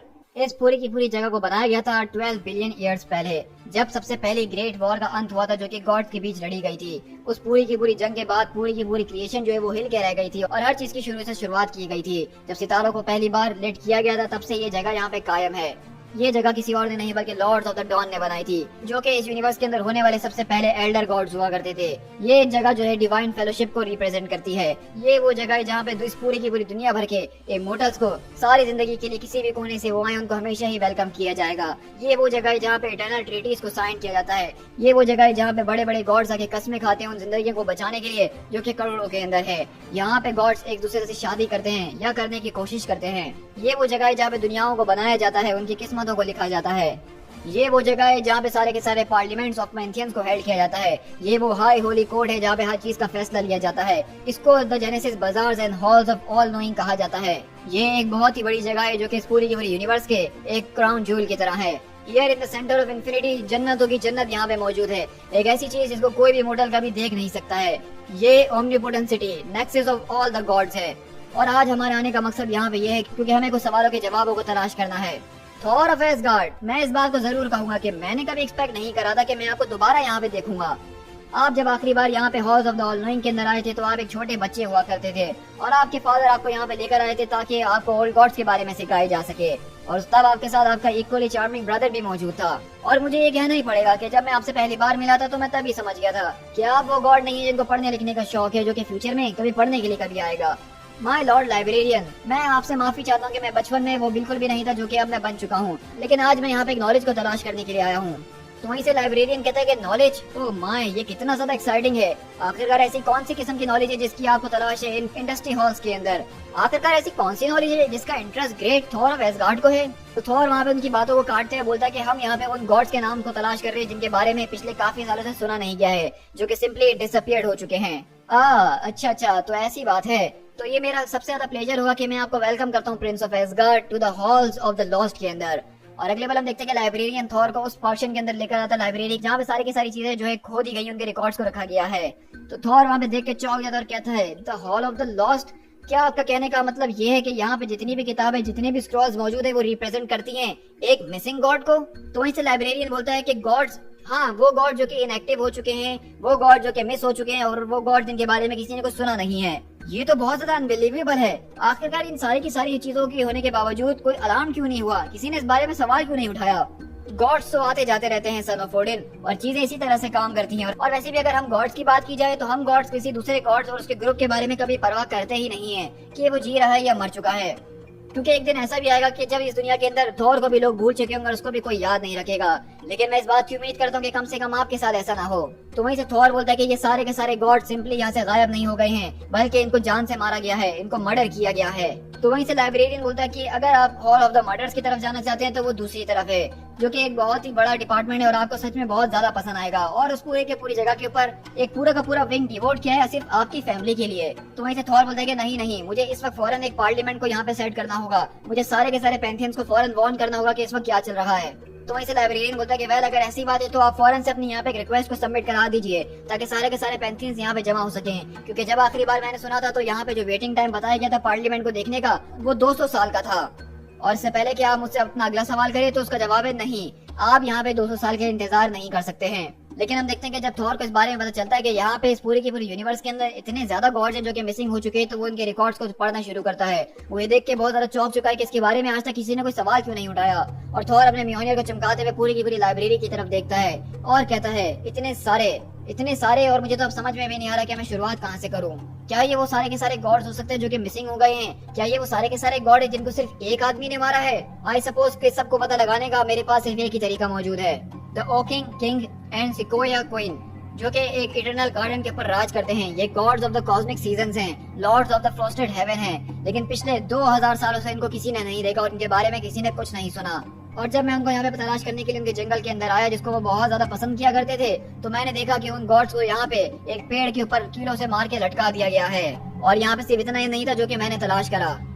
और इसी तरह देखते हैं कि वहाँ पे बेसिकली जब थॉर उन गॉड्स को देखने के लिए आता है तो वहाँ पे भी जबरदस्त किस्म के वही गार्ड्स थॉर के ऊपर दोबारा अटैक करते हैं। और इसी तरह हम देखते हैं कि थॉर यहाँ पे रुकता नहीं बल्कि इन सारे के सारे गॉड्स की तरफ जा रहा होता है जिनको पिछले काफी सालों से नहीं देखा गया। और अगले बार वो दूसरे गॉड की तरफ जाता है जिसको पिछले 1200 साल से नहीं देखा गया है। और हम देखते हैं कि जब वो उनकी दुनिया के ऊपर जाके देखता है तो उन गॉड्स का भी काम तमाम हो चुका है, उनकी भी प्लेनेट के ऊपर उनकी लाशें बिखरी हुई हैं और उसके अलावा कुछ भी नहीं। और थॉर बताता है कि अभी मेरे पास इतना भी वक्त नहीं है कि मैं इनकी लाशों को दफना सकूं, क्योंकि मैं अपने वक्त को बर्बाद नहीं कर सकता हूं, क्योंकि जो कोई भी इन सारे के सारे गॉड्स को मार रहा है वो अभी भी बाहर मौजूद है। मेरे पास इस वक्त किसी भी चीज के लिए जरा सा भी वक्त नहीं है। मेरे पास सिर्फ एक ही काम है, मुझे इन सारे के सारे ब्लडी ट्रेल्स को फॉलो करना है। Coral immortals of cataract, the walkers of the outer void, the last of the lava colossi, Vrood Blood Eye, the Badoon god of beheadings, Thorkiri, the Skrull goddess of love, Yog-Sothoth, the unseeable, Baron of the Elder Hell। ये वो सारे के सारे God's हैं जो कि पिछले 500 सालों से मिसिंग है, लेकिन ये सारे के सारे लोग अब मिसिंग नहीं रहे। मैंने उन सारे के सारे गॉड्स को तलाश करा और मैंने देखा कि किस तरीके से उन गॉड्स को मार दिया गया है और उनकी लाशें इस यूनिवर्स के अंदर सड़ रही हैं। कुछ गॉड्स तो बिल्कुल अकेले ही हैं, लेकिन कुछ गॉड्स एक साथ भी हैं। बहुत ज्यादा गॉड्स को एक साथ भी मारा गया है और कुछ गॉड्स का ढेर तो इतना ज्यादा है कि मैं उनको स्पेस से भी देख सकता हूँ। हर एक किताब जो कि हॉल ऑफ द लॉस्ट के अंदर मौजूद है वो मुझे एक दूसरी कार्नेज की तरफ लीड करती है। जब भी मैं उस बुक को फॉलो करते हुए उस गॉड का पता लगाने के लिए जाता हूँ तो वहाँ पे सिर्फ हमें ब्लड शेड और कार्नेज ही नजर आता है। वहाँ पे हमें वही गॉड बुचर के जो हैं खतरनाक किस्म के कुत्ते नजर आते हैं जो कि हमारे ऊपर अटैक करना शुरू कर देते हैं। और इन सारे के सारे मर्डर्स के अंदर अभी तक हमें कोई पैटर्न नजर नहीं आ रहा है। पिछले 2000 सालों से वो सिंपली क्रिस क्रॉस करता हुआ पूरी की पूरी क्रिएशन के अंदर हर एक इम्पोर्टल को मारते हुए आ रहा है जिस किसी को भी उसने तलाश किया है। आखिरकार इन गॉड्स के बारे में ऐसा क्या कहा गया था जो कि अब इन गॉड्स को कोई याद भी नहीं करता और किसी ने नोटिस भी नहीं करा कि उनका क्या हाल हुआ है। मैं इस बारे में सोच रहा हूँ कि आखिरकार लोग मेरे बारे में क्या बोलते हैं। उसी तरह हम देखते हैं कि थॉर वहाँ पे उनके खतरनाक किस्म के गॉड्स को डिस्कवर कर रहा है और वहाँ पे जब भी वो डिस्कवर करता है तो वही गॉड की आर्मी उसके ऊपर आके अटैक करती है जिससे थॉर मुकाबला कर रहा है और वो रुक नहीं रहा। और अगले पल वो कहता है कि मैं इस वाले गॉड को जानता था, ये एक पैटर्न गॉड है गैलेक्टिक फ्रंटायर का। ये champion of the tournament of immortals रह चुका है पिछली 5 सेंचुरीज से, वो भी लगातार। मैंने अपनी आंखों से देखा है कि किस तरीके से वो फन के लिए सिर्फ ब्लैक होल्स के साथ रेसल किया करते थे। मैंने इसको आखिरी बार पिछले कुछ 100 साल पहले ही देखा होगा जब मैं यूनिवर्स में ट्रेवल करते हुए जा रहा था और मैंने इसको हाथ हिलाते हुए इससे सलाम किया था। और हम देखते हैं कि बेसिकली ये वही सेम सीन है जो कि हमने थॉर लव एंड थंडर के ट्रेलर के अंदर देखा है जहाँ एक बड़े से गॉड की मौत हुई हुई है। लेकिन अभी इसकी पूरी की पूरी बॉडी को देख के मैं अंदाजा लगा सकता हूँ कि इस गॉड को मरे हुए 5 साल हो चुके हैं, लेकिन इसको मानने वाले अभी भी यहाँ पे मौजूद हैं और वो अभी भी दुआ कर रहे हैं उसके रिजरेक्ट होने की। अब ये चाहे कुछ भी करने की कोशिश कर ले, लेकिन इस जायंट के अंदर अब जरा से भी हरकत नहीं आने वाली है, क्योंकि इस पूरे के पूरे गॉड के अंदर सच में कोई भी चीज जिंदा नहीं है। एटलीस्ट ये सब मेरी गलती है। ये गॉड और बाकी जितने के जितने गॉड्स मरे हैं ये सब मेरी फुलिशनेस की वजह से हुआ है, लेकिन अब और नहीं, क्योंकि अब गॉड ऑफ थंडर इस बात की कसम खाता है कि अब और नहीं होगा ये सब। और इसी तरह हम देखते हैं कि थॉर वहाँ पे उसके जो ब्लैक बर्जर्कर होता है उसको बहुत ज्यादा गुस्से के अंदर एक ब्लो मार के चीर देता है। तुम बार बार आते रहते हो मेरे पास, यू माइंडलेस बीस्ट, क्यों ना इस बार हम तुम्हारे मास्टर को एक मैसेज भेजें। तुम जहाँ कहीं भी हो, जिस किसी भी शेडो के अंदर तुम छुप के बैठे हुए हो और छुपने की कोशिश कर रहे हो, आई होप कि तुम इस बात को फील कर सको butcher of gods. I hope कि जो चीज तुम यहाँ पे बेचते हो ये तुम्हारा हिस्सा हो और जो कोई भी मैं बात इनसे करता हूँ, जो कोई भी मैं इनकी धुलाई करता हूँ उसको तुम महसूस कर सको। मैं इस बात की उम्मीद करता हूँ कि तुम इस पूरी की पूरी मार को महसूस कर सको, इस पूरे के पूरे दर्द को सह सको और तुम इस बात को रियलाइज कर लो डीप डाउन कि तुम्हारा अंत अब बहुत जल्द आने वाला है। और इसी तरह हम देखते हैं कि थॉर यहाँ पे उसको बहुत बुरी तरीके से मार रहा होता है और वहीं फ्यूचर के अंदर हम देखें तो वहाँ पे भी थॉर उसको बहुत बुरी तरीके से मार रहा होता है। और अगले पल हम देखते हैं कि थॉर इस पूरे के पूरे डॉग की मुंडी को अलग करता है और अपने हाथ में उठाते हुए बोलता है, गॉड बुचर, क्या तुम मुझे सुन सकते हो? आखिरकार हमें तुम्हारे और कितने कुत्तों को मारना पड़ेगा कि इससे पहले तुम खुद बाहर निकल कर और मुझसे मुकाबला करो? क्या तुम एक बुज़दिल हो? तुम सारे के सारे गॉड्स को मारना चाहते हो ना? तो वेल तुम्हारे सामने खड़ा है गॉड ऑफ थंडर। अगर तुम्हारे अंदर हिम्मत है तो आओ थॉर से आके मुकाबला करो और उसको मारने की कोशिश करो। गॉड बुचर, आओ और हमसे मुकाबला करो। और इसी तरह हम देखते हैं कि थॉर यहाँ पे आज बहुत ही ज्यादा गुस्से में आ चुका है इन सारे के सारे गॉड की लाश को देखते हुए। और अगले पल वो अपने हैमर को चमकाते हुए गॉड द गॉड बुचर को एक जबरदस्त किस्म का स्ट्राइकिंग मैसेज भेज रहा है। हम तब तक चिल्लाते रहे जब तक हमारा गला खुश्क नहीं हो गया। हमने इस थंडर को इतना ज्यादा चमकाया कि अलग अलग दुनियाओं तक इसकी आवाज को सुना जाने लगा। हमने इस हथौड़े को इतनी देर तक अपने हाथ के अंदर उठाया कि अब हमारा हाथ वो भारी होना महसूस हो चुका था, लेकिन मैं रुक नहीं सकता हूँ, मैं रुकूंगा ही नहीं कि जब तक मैं उसको तलाश ना कर लूँ मुझे ये करते रहना होगा, क्योंकि जब तक मेरे हाथ उसके नड़ले तक ना पहुँचे और उसकी आंखों के अंदर मैं झाँक के ना देख लूं, और जब मैं उसकी आंखों के अंदर देखूंगा तो मैं देखना चाहता हूँ कि उसकी आंखों के अंदर वो पछतावा होगा कि उसने एक बहुत ही बड़ी गलती करी थी मुझे एक बार जिंदा छोड़ के। और इसी तरह हमारी कहानी यहाँ से बेसिकली पास्ट के अंदर शिफ्ट होती है, जहाँ पे हम देखते हैं कि हमारा थॉर वो बहुत बुरी तरीके से जख्मी हो चुका है और अचानक उठते हुए कहता है कि हम कहाँ हैं, कहाँ हैं हम, आखिरकार वो गॉड बुचर कहाँ है, क्या हमने उसको जान से आला। लेकिन हम देखते हैं कि वहीं से वो वाइकिंग्स आते हैं और कहते हैं I am sorry my Lord, लेकिन हम जब आपके पास आए तो हमने सिर्फ आपको ही वहाँ पे पाया, आप वहाँ पे उस बर्फ के अंदर पड़े हुए थे, आप उस जगह से ज्यादा दूर नहीं थे जहाँ पे हम लड़ाई कर रहे थे, लेकिन आपके घाव वो बहुत ही ज्यादा गहरे थे। अगर ये घाव किसी आम इंसान को लगते हैं तो वो हजारों दफा मर चुका होता, लेकिन आप तो गॉड ऑफ थंडर हैं। आप पिछले 7 दिन से सो रहे हैं और हम में से किसी के अंदर इतनी हिम्मत नहीं थी कि हम आपको यहाँ से उठा के कहीं ज्यादा दूर ले जा पाते, मतलब अगर हम कोशिश भी करते तो हम तब भी नहीं कर पाते। हमें 4 लोगों की जरूरत पड़ी सिर्फ आपके एक्स को उठाने के लिए, जो कि काफी ज्यादा भारी था। हम हर रात जो है ओडिन से प्रार्थना करते थे कि वो हमें रास्ता दिखाएं कि अब हमें क्या करना चाहिए, लेकिन उसके बावजूद भी आपके फादर ने हमें कोई जवाब नहीं दिया। वहीं से थॉर उठता और कहता कि मेरे लिए गोश्त लेकर आओ और साथ में थोड़ी सी दारू भी, और उसके बाद मेरा एक्स लेकर आओ मेरे पास। और हम देखते हैं कि वहीं से थॉर बाहर निकलता स्नो के अंदर और सारे के सारे वाइकिंग्स चिल्लाते हैं। उस आदमी को शायद इस बारे में नहीं पता था कि आखिरकार उसने कौन से गॉड से पंगा लिया है। क्या मैंने सही कहा माय लॉर्ड? अब मैं बिल्कुल भी इंतजार नहीं कर सकता हूँ कि आप जल्द से जल्द अपने फादर के रेज को यहाँ पे बुलाएंगे, अपने सारे के सारे दोस्तों को यहाँ पे बुलाएंगे और उस आदमी को पकड़ने के लिए आइसगार्ड की आर्मीज के साथ मार्च करते हुए उससे मुकाबला करने के लिए जाएंगे। हमें इंतजार नहीं हो रहा है इस बात का।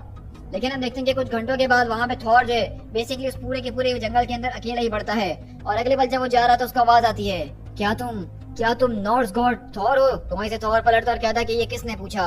और हम देखते हैं कि वहीं पे पीछे उसको एक गॉड नजर आता है जिसको बहुत बुरी तरीके से मार दिया गया है, और वो कहता है मैं था Hinkon, Siberian god of the hunt. The black butcher मेरे पास आया था और उसने मुझसे कहा है कि उस पूरी की पूरी केव के अंदर वो तुम्हारा इंतजार कर रहा है, वो केव जो कि इस पूरे के पूरे लेक के साथ बनी हुई है। तुम बस चीखने चिल्लाने की आवाजों को फॉलो करो, तुम समझ जाओगे कि तुम्हें कहाँ पे जाना है। लेकिन मैं बस तुम्हें इतना ही कहना चाहूंगा कि तुम्हें वहाँ पे अकेले नहीं जाना चाहिए।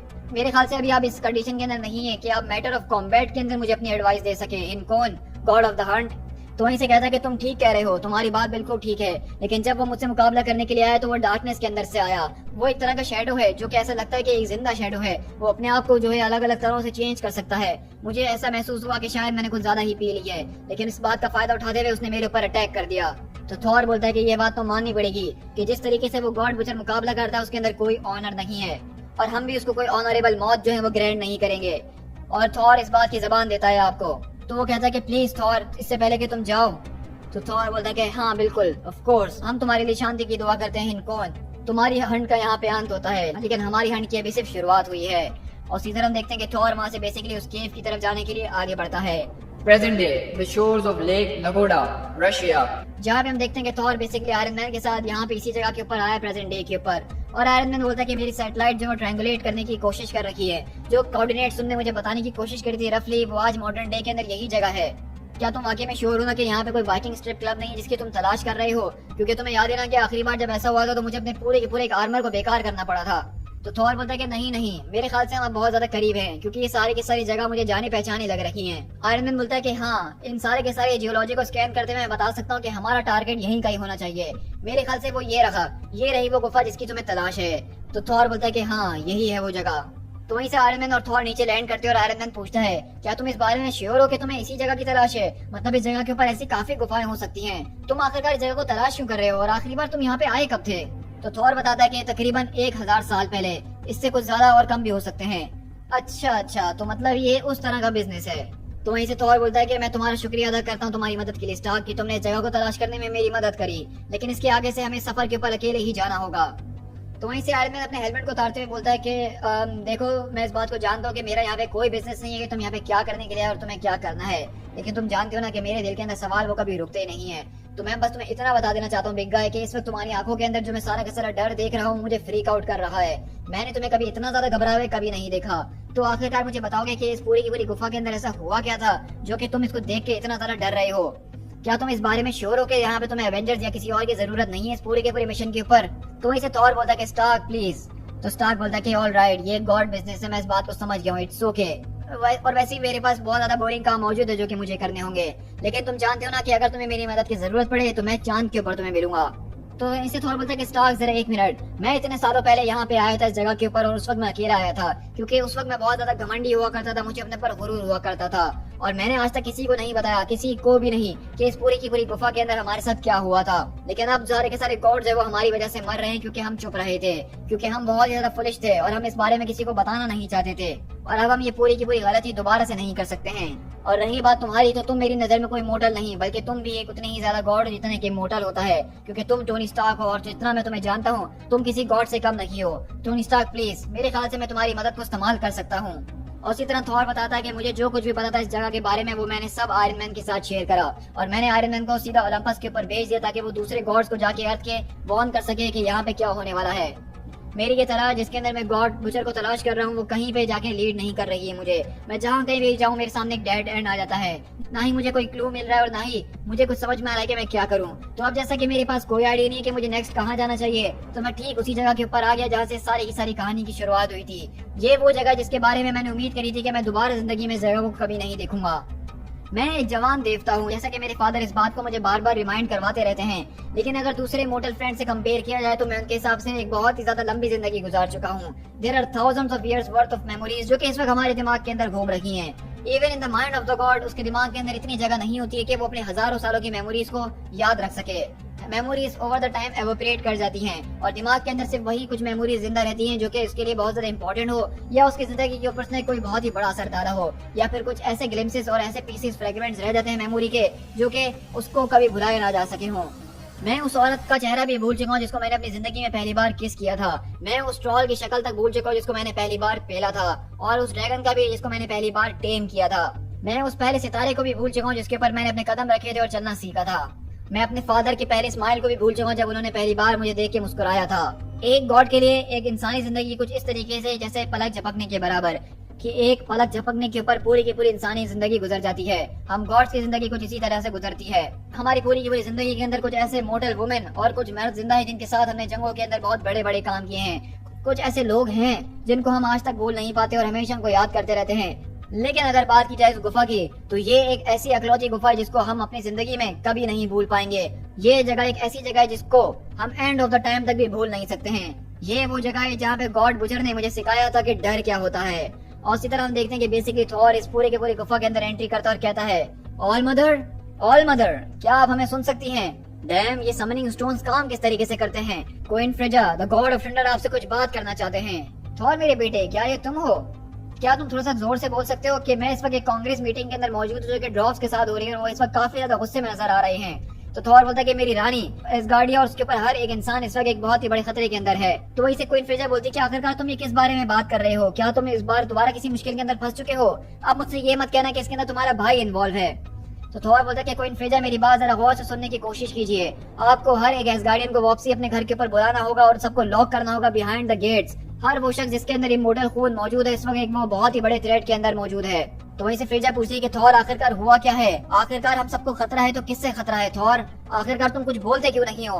लेकिन अगले बार हम देखते हैं कि थॉर यहाँ पे जब इस गुफा के अंदर मौजूद होता है तो अचानक उसको किसी चीज की आहट महसूस होती है और इस तरह हमें थॉर बताता है कि यही वो जगह है जहाँ पे हमने डर को सीखा था। यही वो जगह है जहाँ पे हमने हॉरर्स की डेप्थ को जाना था कि वो क्या होती हैं। यही वो जगह है कि जहाँ हम उसके हाथ से मरते मरते बचे थे और यही वो जगह है जहाँ पे हमें लगा था कि हमने उसको जान से मार डाला है। और अगले बार हम देखते हैं कि थॉर यहाँ पे चिल्लाता हुआ नीचे गुफा के अंदर गिरता है। लेकिन इसी तरह हम यहाँ से शिफ्ट होते उसी पास्ट की कहानी के अंदर जब हमारा यंग थॉर इस गुफा के बाहर आके खड़ा होता और कहता है, गॉड बुचर, चलो आओ बाहर निकल कर ताकि हम उस सब को खत्म कर सके जिसकी शुरुआत तुमने करी है।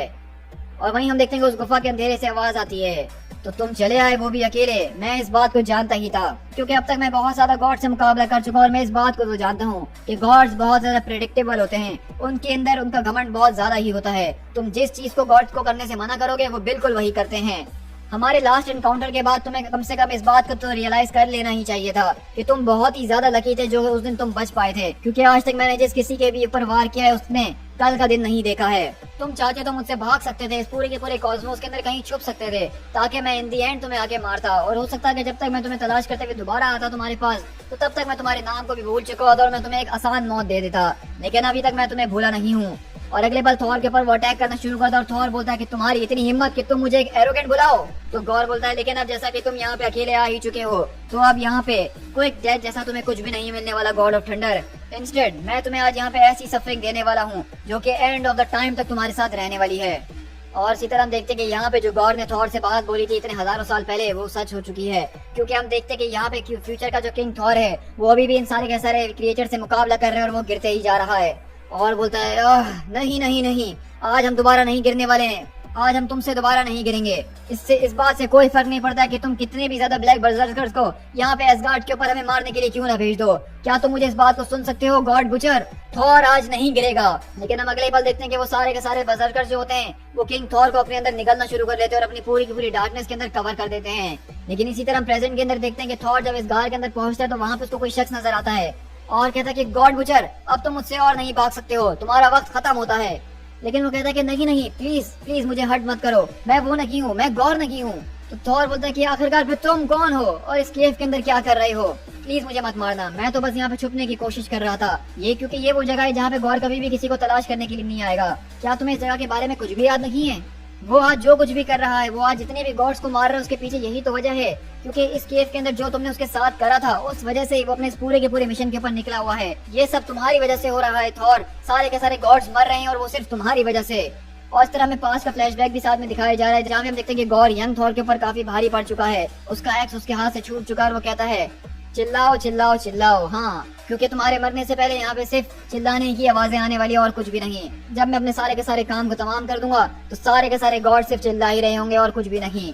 इस दुनिया के अंदर बचने वाला आखिरी गॉड जो होगा वो भी सिर्फ चिल्ला रहा होगा, उसके अलावा उसके पास कोई और चारा नहीं होगा। और इसी तरह हम देखते हैं कि किस तरीके से यहाँ पे हमारा यंग थॉर उसको गॉड अपने अंदर जगड़ चुका है, उसको टॉर्चर कर रखा है। वहीं पर अगर हम shift of the future king Thor की तरफ तो वहाँ पे वो सारे के सारे ब्लैक बर्जर्कर्स किंग थॉर को अपने अंदर निकल चुके हैं और सिर्फ उसका एक हाथ ही बाहर रह गया जिसके अंदर म्योनियर मौजूद है।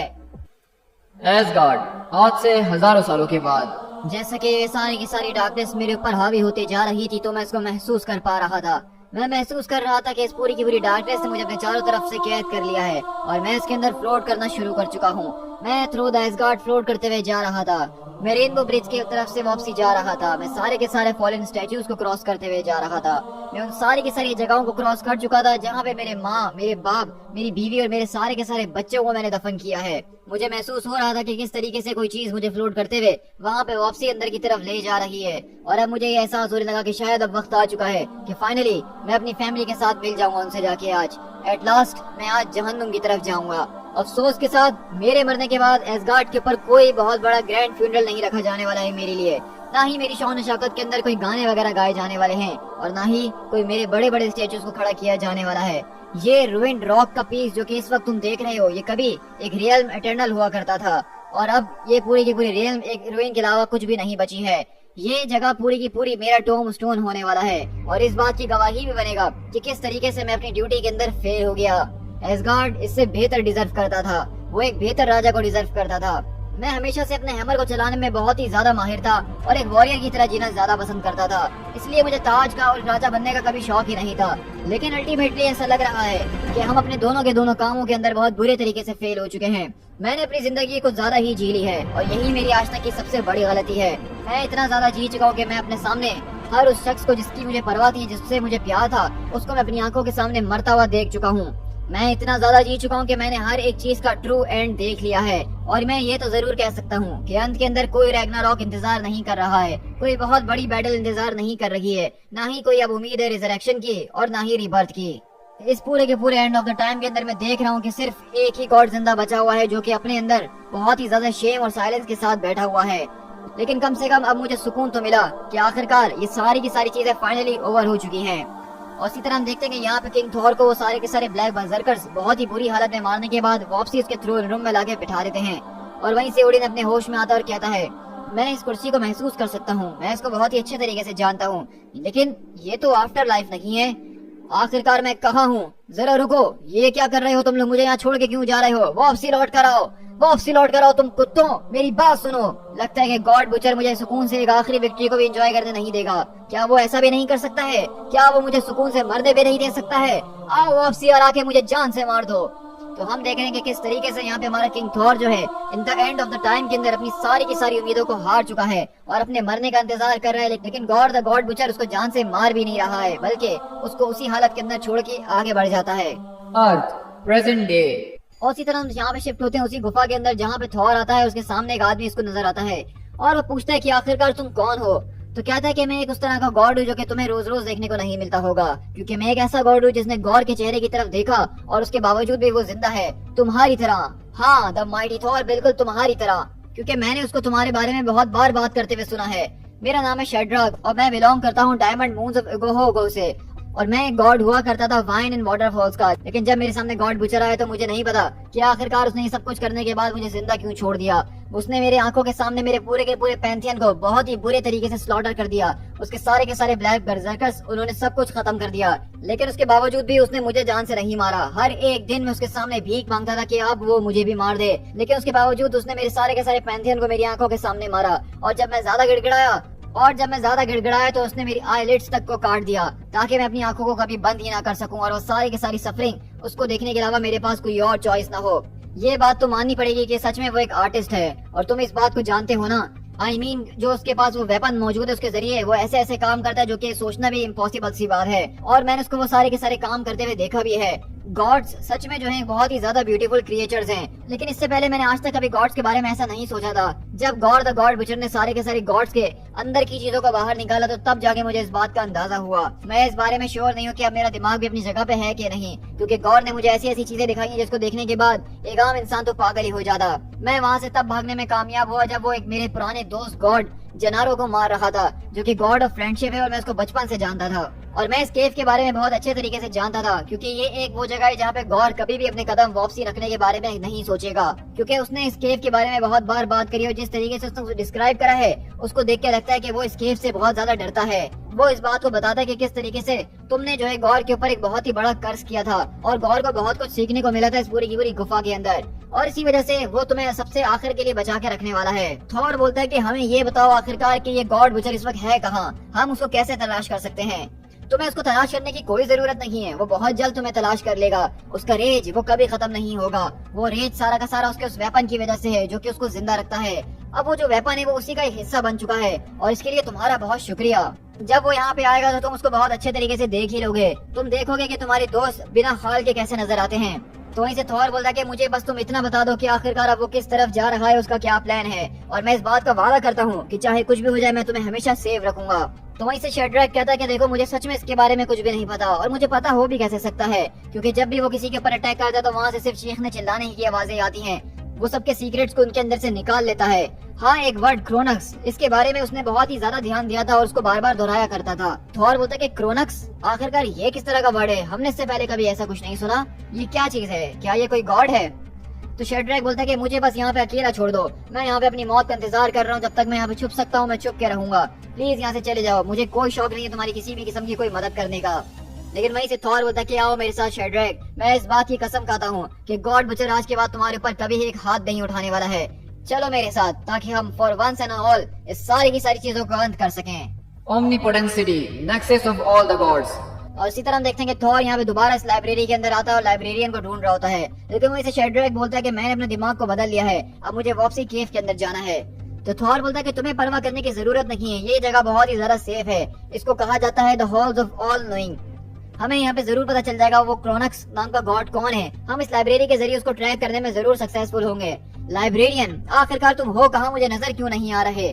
लेकिन अगले ही पल हम देखते हैं कि जब थॉर यहाँ पे आगे बढ़ता है तो लाइब्रेरियन की यहाँ पे बहुत बुरी तरीके से मौत हो चुकी है, और वहीं से शेड्रैक बोलता है कि ओ नो, काश मैं अपनी आंखों को बंद कर पाता, क्योंकि अगले ही पल हम देखते हैं कि वहाँ पे जो खतरनाक किस्म के गॉड के ब्लैक बर्जर्कर्स हैं वो यहाँ पे लाइब्रेरी के अंदर पहुंच के उसको जलाना शुरू कर चुके हैं। Wake up God of thunder, ये कोई सोने का वक्त नहीं है, बल्कि ये तो वक्त है तुम्हारी सफरिंग का। 893 AD, the cave of the god butcher। और हमारी कहानी यहाँ से दोबारा पास्ट के अंदर शिफ्ट होती है, जहाँ पे गॉड बुचर ने बेसिकली यंग थॉर को अपने पास जकड़ लिया है और उससे पूछताछ करना शुरू कर रहा है, और कहता क्या तुम अब मुझे बताना पसंद करोगे। तो वहीं से थॉर बोलता है, एक बार हमारे ऊपर से सारी की सारी चेन्स को खोलो, उसके बाद हम तुम्हें बताते हैं कि सफरिंग क्या होती है, यू स्नेक फेस्ड कॉवर्ड। मैं इस तरह की बातचीत को दिमाग में रख के नहीं बैठा था, बल्कि मैं तुमसे यहाँ पे ये जानने के लिए बैठा हुआ हूँ कि यहाँ पे इस दुनिया के ऊपर और कौन कौन से गॉड्स हैं जिसको लोग मानते हैं। इसके अलावा तुम्हारी पूरी की पूरी फैमिली वो कहाँ रहती है और तुम्हारे कौन कौन से दोस्त हैं, ताकि उन सारे के सारे गॉड्स का भी मैं काम तमाम कर सकूँ। तुम मुझे बताओगे कि मैं उनको कहाँ तलाश कर सकता हूँ, और आखिरकार ये एसगार्ड ये है कहाँ पे। और जब तुम मुझे बताओगे तो मैं तुम्हें अपने साथ लेके चलूंगा, और जब मैं उन सारे के सारे गॉड्स को एक एक करके मार रहा हूँ तो तुम उनको अपनी आंखों से देखोगे। तुम चाहे हमें जितनी भी जंजीरों से बांधने की कोशिश क्यों ना कर लो बुचर, तुम्हें जो करना है वो कर लो, लेकिन हम तुमसे सिर्फ यही कहेंगे कि तुम जाओ भाड़ में। शायद तुम इस बात को जानते नहीं हो, लेकिन मुझे टॉर्चर के बहुत से जबरदस्त तरीके आते हैं। तुम शायद इस बात को समझ नहीं रहे हो, क्योंकि मैंने एक बार गॉड ऑफ द टॉर्चर को ही टॉर्चर कर दिया था, और सिर्फ एक रात गुजारने के बाद उसने मुझे अपने मुंह से खुद बताया था कि उसके बच्चे कहाँ छुपे हुए हैं। लेकिन थॉर बोलता कि तुम जाओ भाड़ में, हम तुम्हें चांद से मार डालेंगे, लेकिन एक अल्फाज नहीं बोलेंगे। तुम्हें जितना लड़ने की कोशिश करनी है तुम वो कर सकते हो, लेकिन ये चेंज कोई आम चेंज नहीं, बल्कि इससे पहले ये हजारों गॉड्स को अपने अंदर जगड़ चुकी हैं, और कोई छोटे मोटे नहीं बल्कि पहाड़ के साइज के गॉड्स को। वो भी शुरू में इसी तरह फुल ऑफ कॉन्फिडेंस बात करते हैं, उनके अंदर भी गुस्सा होता है और उनको लग रहा होता है कि वो मेरे सामने नहीं झुकेंगे, लेकिन इन दी एंड वो गॉड कितना भी ज्यादा पावरफुल क्यों ना हो, वो कितना भी खतरनाक क्यों ना हो, लेकिन मेरी इन जंजीरों के सामने वो ज्यादा टिक नहीं पाता है। इन दी एंड वो अपनी माँ का, अपने लवर का, अपने बच्चों का, हर किसी का पता मुझे बता के ही मरते हैं। तुम मेरी नजर में सिर्फ एक गोश्त के टुकड़े हो, जैसा कि बाकी सारे लिटिल गॉड्स हैं, गोश्त, हड्डियां और खून, और इसके अलावा तुम्हारे अंदर और है भी क्या। मैं तुम्हें तुम्हारा असली चेहरा जरूर दिखाऊंगा थॉर ऑफ एसगार्ड, जब मैं एक बार तुम्हारे जिस्म की चमड़ी को उतारूंगा और तुम्हारे असली चेहरे को दिखाऊंगा, और हम तुम्हारी आंखों को नोच के अपने दांतों के बीच चबाएंगे। लेकिन इसी तरह हम देखते हैं कि गौर ये सुन के उसके पूरी की पूरी चेन्स को और ज्यादा टाइट कर देता है, और बहुत ही बुरी तरीके से थॉर को टॉर्चर कर रहा होता है। वैसे तो मैं कभी भी एक गॉड के ऊपर इतना ज्यादा वक्त बर्बाद नहीं करता हूँ, क्योंकि अभी यहाँ पे ऐसे बहुत से गॉड्स हैं जिनको मेरी अटेंशन की जरूरत है आफ्टर ऑल। हाँ, एक इमोर्टल था जिससे मेरा मुकाबला हुआ था बहुत ही सालों पहले, और उसके अंदर इतनी हिम्मत थी कि उसने मेरी आंखों के अंदर देख के इस बात को पूछा था कि मैं कोई गॉड हूँ कि नहीं, और उसके जवाब को देने के लिए मुझे उसके ऊपर अच्छा खासा जो है वक्त बर्बाद करना पड़ा था। लेकिन मैं इस बात को जानता हूँ कि चाहे कोई भी गॉड क्यों ना हो, हर किसी का कोई ना कोई ब्रेकिंग पॉइंट तो होता ही है, और उस वाले गॉड के ब्रेकिंग पॉइंट को तलाश करने में मुझे 9 दिन का वक्त लगा था। और इस बात को ध्यान में रखना कि उस गॉड की जो खाल थी वो पत्थर की बनी हुई थी। मैं इस बात की उम्मीद करता हूँ थॉर कि अगर तुम 9 दिन मेरा टॉर्चर बर्दाश्त ना कर सको तो कम से कम उसका आधा तो जरूर करना। और अगले पल हम देखते हैं कि उस पूरे की पूरी गुफा के अंदर से चीखने चिल्लाने की आवाजें आ रही होती है हमारे थॉर की।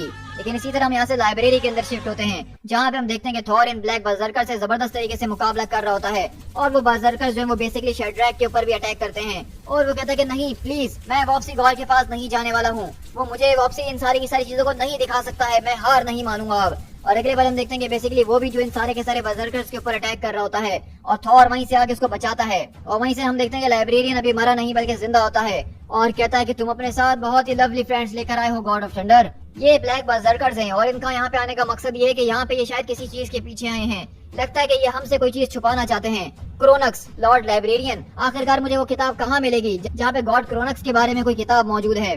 वहीं से हम देखते हैं कि लाइब्रेरियन चिल्लाते हुए बोलता है कि क्रोनक्स वो कोई गॉड नहीं है, यू इम्पिकेबल, बल्कि वो एक दुनिया का नाम है। वो एक ऐसी दुनिया है जिसको बहुत ज्यादा छुपा के रखा गया है, और उस दुनिया तक पहुंचने का सिर्फ एक ही रास्ता उस किताब के अंदर मौजूद है। लेकिन इस वक्त वो किताब तुम्हारी आंखों के सामने जल रही है, और हम देखते हैं कि वहाँ पे पूरी की पूरी आग के अंदर उस किताब को जला दिया गया है। लेकिन अगले पल वहाँ पे थॉर ना कुछ सोचता है और ना ही कुछ समझता है, अपने हैमर को वहीं छोड़कर सीधा उस आग के अंदर कूद जाता है उस किताब को हासिल करने के लिए। लेकिन इसी तरह हम यहाँ पे फ्यूचर के अंदर किंग थॉर के पास शिफ्ट होते हैं, जहाँ पे वो अपने थ्रोन से उठता हुआ लड़ता हुआ जा रहा होता है और कहता है हम यहाँ पे और नहीं बैठेंगे, मैं इस ब्लास्टेड थ्रोन के ऊपर 1 मिनट और गुजार नहीं सकता हूँ। अगर मैं अपनी मौत की तरफ चलते हुए नहीं जा सकता हूँ तो मैं उसकी तरफ रेंगते हुए जाऊंगा, एक जख्मी कुत्ते की तरह। आओ मेरे पुराने दोस्त म्योनियर, मेरे पास जरा आओ, ताकि हम इनको दिखा सकें कि अभी भी इस गॉड के अंदर, अभी भी इन हॉल्स के अंदर थोड़ा बहुत तो मैजिक जिंदा ही है। और हम वहीं से देखते हैं कि बेसिकली वहाँ पे जो थॉर का हैमर म्योनियर पड़ा हुआ होता है उसको ये बर्जर्कर्स उठाने की कोशिश कर रहे होते हैं। लेकिन अगले पल जैसे ही किंग थॉर को अपनी तरफ समन करता है तो वो उड़ता हुआ सीधा उनके हाथ की तरफ जाता है, और यहीं से किंग थॉर जो कि काफी बुरी हालत में है, वो अपनी घुटनों के ऊपर खड़ा होता है अपने हैमर का सहारा लेते हुए, और कहता है मुझे खड़ा होना होगा फॉर एसगार्ड। और इसी तरह हम देखते हैं कि वहाँ पे एक जबरदस्त किस्म का तूफान जो है वो दोबारा से थॉर समन करता है। इसी तरह हम पास्ट के अंदर देखें तो वहाँ पे हमारा यंग थॉर जो है उसको बहुत बुरे तरीके से टॉर्चर किया जा रहा है और वो चिल्ला रहा है। और वहीं से हमारा प्रेजेंट थॉर वो बेसिकली उस पूरे के पूरे स्क्रॉल को तलाश कर चुका है जो कि इस वक्त जल रहा था। और इसी तरह हम देखते हैं कि वहीं से लाइब्रेरियन बोलता है कि आखिरकार ये इस आग को बुझाने के लिए अब हम क्या करें। मेरे ख्याल से तुम कोई गॉड ऑफ स्प्रिंगलेट्स तो नहीं हो, क्या तुम इस आग को बुझा सकते हो? तो कहता है कि मैं हूँ Shadrak, god of songs and somersaults. तो वहीं से वो कहता है कि टेरिफिक, इसका मतलब तो ये है कि इस आग को बुझाने के लिए तुम कुछ नहीं कर सकते हो। लेकिन हम देखते हैं कि उस आग में से निकलता हुआ थॉर आता है, अपने हैमर को अपने पास बुलाता है और कहता है वो पूरी की पूरी किताब हमारे हाथों के अंदर जल के राख में बदल गई लाइब्रेरियन। लेकिन मुझे जो पढ़ने की जरूरत थी हम उसको पढ़ चुके हैं। हम यहाँ से सीधा क्रोनक्स की तरफ उड़ते हुए जा रहे हैं, द पैलेस ऑफ इन्फिनिटी। हम जा रहे हैं ताकि हम वहाँ पे जाके गौर के सर को उसके धड़ से अलग कर सकें। क्रोनक्स, द पैलेस ऑफ इन्फिनिटी। और हम देखते हैं कि बेसिकली ये वो हिडन वर्ल्ड है जिसके बारे में अभी थॉर ने पढ़ा है। और हम देखते हैं कि बेसिकली यहाँ के सारे गॉड्स के ऊपर भी अटैक किया जा रहा है, वो इन्हीं ब्लैक बर्जर्कर्स के जरिए, और उनको भी कुत्ते की मौत मारा जा रहा है। और हम देखते हैं कि बेसिकली आज यहाँ पे सिर्फ ब्लैक बर्जर्कर्स नहीं बल्कि गॉर द गॉड बुचर भी यहाँ पे मौजूद है। और कहता है इनका अच्छे से खून बहाओ मेरे बर्जर्कर्स, क्योंकि हमें इनके खून के आखिरी कतरे तक की जरूरत पड़ने वाली है। और हम देखते हैं कि basically God the god butcher ने यहाँ पे एक पूरे के पूरे पूल को बनाया है जिसके अंदर इन सारे के सारे गॉड्स के खून को जमा करके उसने एक स्विमिंग पूल खड़ा कर दिया है। तो इस बात से आप अंदाजा लगा सकते हैं कि गॉड द गॉड बुचर वो कितना ज्यादा खतरनाक किस्म का एक आदमी है। और वहीं से हम देखते हैं कि वो पूछता है वहाँ के आखिरी गॉड से, क्या इतना काफी होगा? तो वहीं से वो गॉड कहता है कि मेरे ख्याल से इसको काफी होना ही चाहिए, क्योंकि अब तो यहाँ पे कोई और बचा भी नहीं है। तो वहीं से गौर बोलता है कि ऐसी फजूल बातें करने की जरूरत नहीं है, मैं जब चाहूँ तुम्हारे हाथ पाँव काट के और खून को जमा कर सकता हूँ। तो वो कहता है कि नहीं नहीं, मेरे ख्याल से इतना काफी होगा। तो गौर बोलता है कि हाँ, मुझे लगा ही था कि तुम शायद यही बोलोगे। बस इस बात को जान लो कि अगर मैं वापसी लौट कर नहीं आया तो मेरे ब्लैक बर्जर्कर्स तुम्हें चीर के 2 टुकड़े कर देंगे। मैं इस बात का वादा नहीं कर सकता हूँ कि इस पूरी की पूरी जर्नी के अंदर तुम जिंदा भी बचने वाले हो कि नहीं। क्या तुमने इस बात को रियलाइज करा है कि तुम्हें वहाँ पे जाके क्या मिलने वाला है? क्योंकि तुम टाइम में बहुत ज्यादा पीछे जाने की बात कर रहे हो। क्या तुम इस बात को जानते हो कि वहाँ पे क्या चीज तुम्हारा इंतजार कर रही होगी? मैं गॉड्स के बारे में तुमसे ज्यादा जानता हूँ, द लॉस्ट गॉड ऑफ क्रोनक्स, क्योंकि मैं उन गॉड्स के सीक्रेट्स को तब निकालता हूँ जब वो अपनी मौत के करीब होते हैं। और जब वो मौत के करीब होते हैं तो वो चिल्ला चिल्ला के मुझे हर एक बात को बता देते हैं। अब बातें बहुत हो चुकी हैं, मुझे दिखाओ कि तुम कर क्या सकते हो। और इसी तरह हम देखते हैं कि वहीं पे वो गॉड बोलता है कि ये एक बहुत ही खतरनाक किस्म की मॉन्स्ट्रोसिटी है। तुमने इस पूरे के पूरे पूल ऑफ फॉरएवर के साथ जो कुछ भी किया है, हमारे खून के सिर्फ कुछ ही कतरे जो है वही काफी होते हैं टाइम ट्रेवल को करने के लिए। हम अपने खून के 1-2 कतरों के जरिए ही पीछे चले जाते हैं और टाइम में आगे भी जा सकते हैं। हम हैं टाइम गॉड्स और हम हमेशा यहाँ पे पीसफुली रहे हैं। हमने कभी किसी के मामलों में दखल नहीं दिया और हमने किसी के मामलों में कुछ बोला नहीं है। हमने किसी को हार्म पहुंचाने की कोशिश नहीं करी, तो हमारे साथ ऐसा क्यों किया गया है? तो इसी तरह हम देखते हैं कि बेसिकली ये गॉड्स दरअसल कोई और नहीं है बल्कि ये टाइम गॉड्स हैं जो कि बेसिकली टाइम ट्रेवल कर सकते हैं। और अब हम गौर के सारे प्लानिंग को देख के ये समझ सकते हैं कि गौर यहाँ पे टाइम ट्रेवल करने की कोशिश कर रहा है, जिसके लिए उसने लिटरली यहाँ के हर एक गॉड को मार के उनके खून से पूरा का पूरा एक पोल तैयार किया है जिसके जरिए वो टाइम ट्रेवल करेगा। तो वहीं से गौर बोलता है कि देखो, आज तक मैंने जितना भी सफर करा है उसके अंदर मैंने सिर्फ 2 ही चीजें सीखी हैं कि दुनिया के अंदर सिर्फ 2 तरह के गॉड्स होते हैं। एक तो वो जो कि दूसरों को नुकसान पहुंचाते हैं और एक वो जो कि कुछ भी नहीं करते हैं। और अभी तक मैं इस बात को डिसाइड नहीं कर पाया हूँ कि मेरे गुस्से के सबसे ज्यादा हकदार कौन से वाले हैं। लेकिन इन सारी की सारी बातों से बहुत जल्द अब कोई फर्क नहीं पड़ने वाला है, क्योंकि मैं चाहे इन गॉड्स की बात करूं या उन गॉड्स की बात करूं, आगे जाके उन सब के अंदर सिर्फ एक ही चीज कॉमन होने वाली है और वो ये होगी कि गॉड द गॉड बुचर उन सबको ही जान से मार डालेगा। और इसी तरह हम देखते हैं कि God the god butcher basically इस पूरे के पूरे पूल के अंदर उतरता है। और इसी तरह हम यहाँ से फ्यूचर के अंदर शिफ्ट होते हैं जहाँ पे हमारा किंग थॉर जो है वो इन बर्जर्कर से दोबारा लड़ना शुरू कर देते हैं और बर्जर्कर्स उसके सीने के आर पार अपनी तलवारों को घुसा देते हैं। और वहीं पे वो गिर जाता जमीन पर। कहता है कि तुम आखिरकार किस बात का इंतजार कर रहे हो, यू इडियट बीस्ट? तुम लोग जीत चुके हो। क्या तुमने मुझे सुना नहीं गौर कि तुम जीत चुके हो? तुमने थॉर को हरा दिया है। अब इस सब को खत्म करो। मैं बहुत ज्यादा बूढ़ा हो चुका हूँ, मैं बहुत थक चुका हूँ, अब मेरे अंदर लड़ने के लिए और दम नहीं बचा है, अब हम ये और नहीं कर सकते हैं। लेकिन हम देखते हैं कि जब यहाँ पे ये सारे के सारे बर्जर्कर्स जो हैं बेसिकली किंग थॉर को अपनी जान से मारने की कोशिशें कर रहे होते हैं, अगले पल उनके सामने एक जबरदस्त किस्म का फ्लैश ऑफ लाइट आता है और हम देखते हैं कि वहाँ पे कोई और नहीं बल्कि हमें थॉर नजर आ रहा है जो कि बिल्कुल इसमें खून में लथपथ हुआ है और कहता है कि कहाँ है द गॉड बुचर?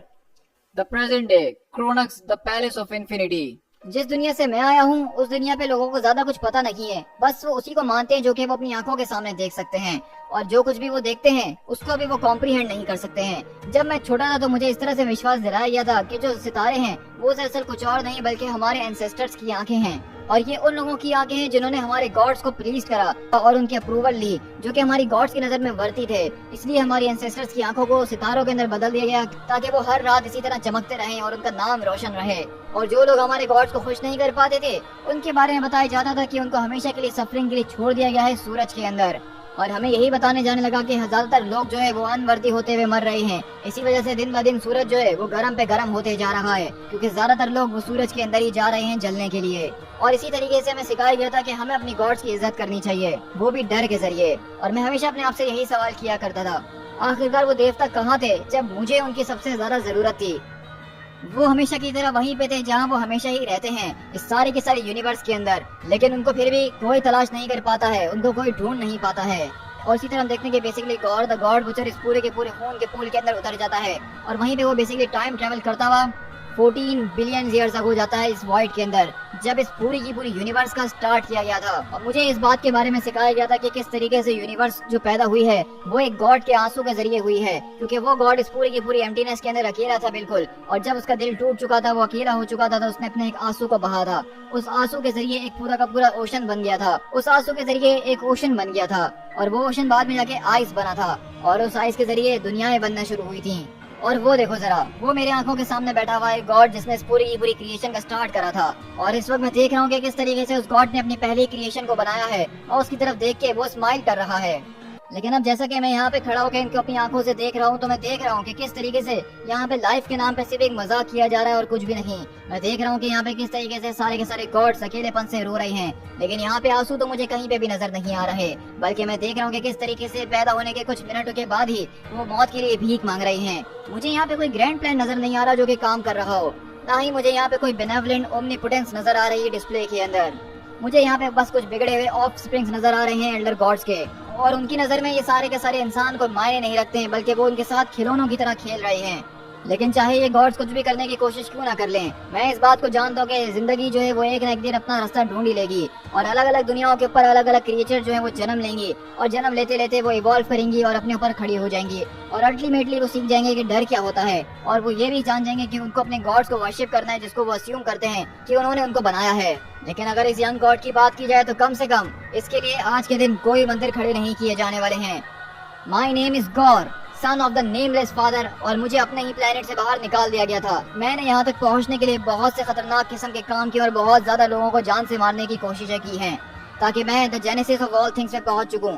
मेरे अंदर इस वक्त बदले की आग जो है भरी हुई है और मेरा खून वो उबल रहा है और मेरे दिल के अंदर बस एक ही ख्वाब है जो कि सबसे ज्यादा मजबूत है, और वो ख्वाब एक ऐसी दुनिया का जहाँ पे कोई भी गॉड नहीं होगा।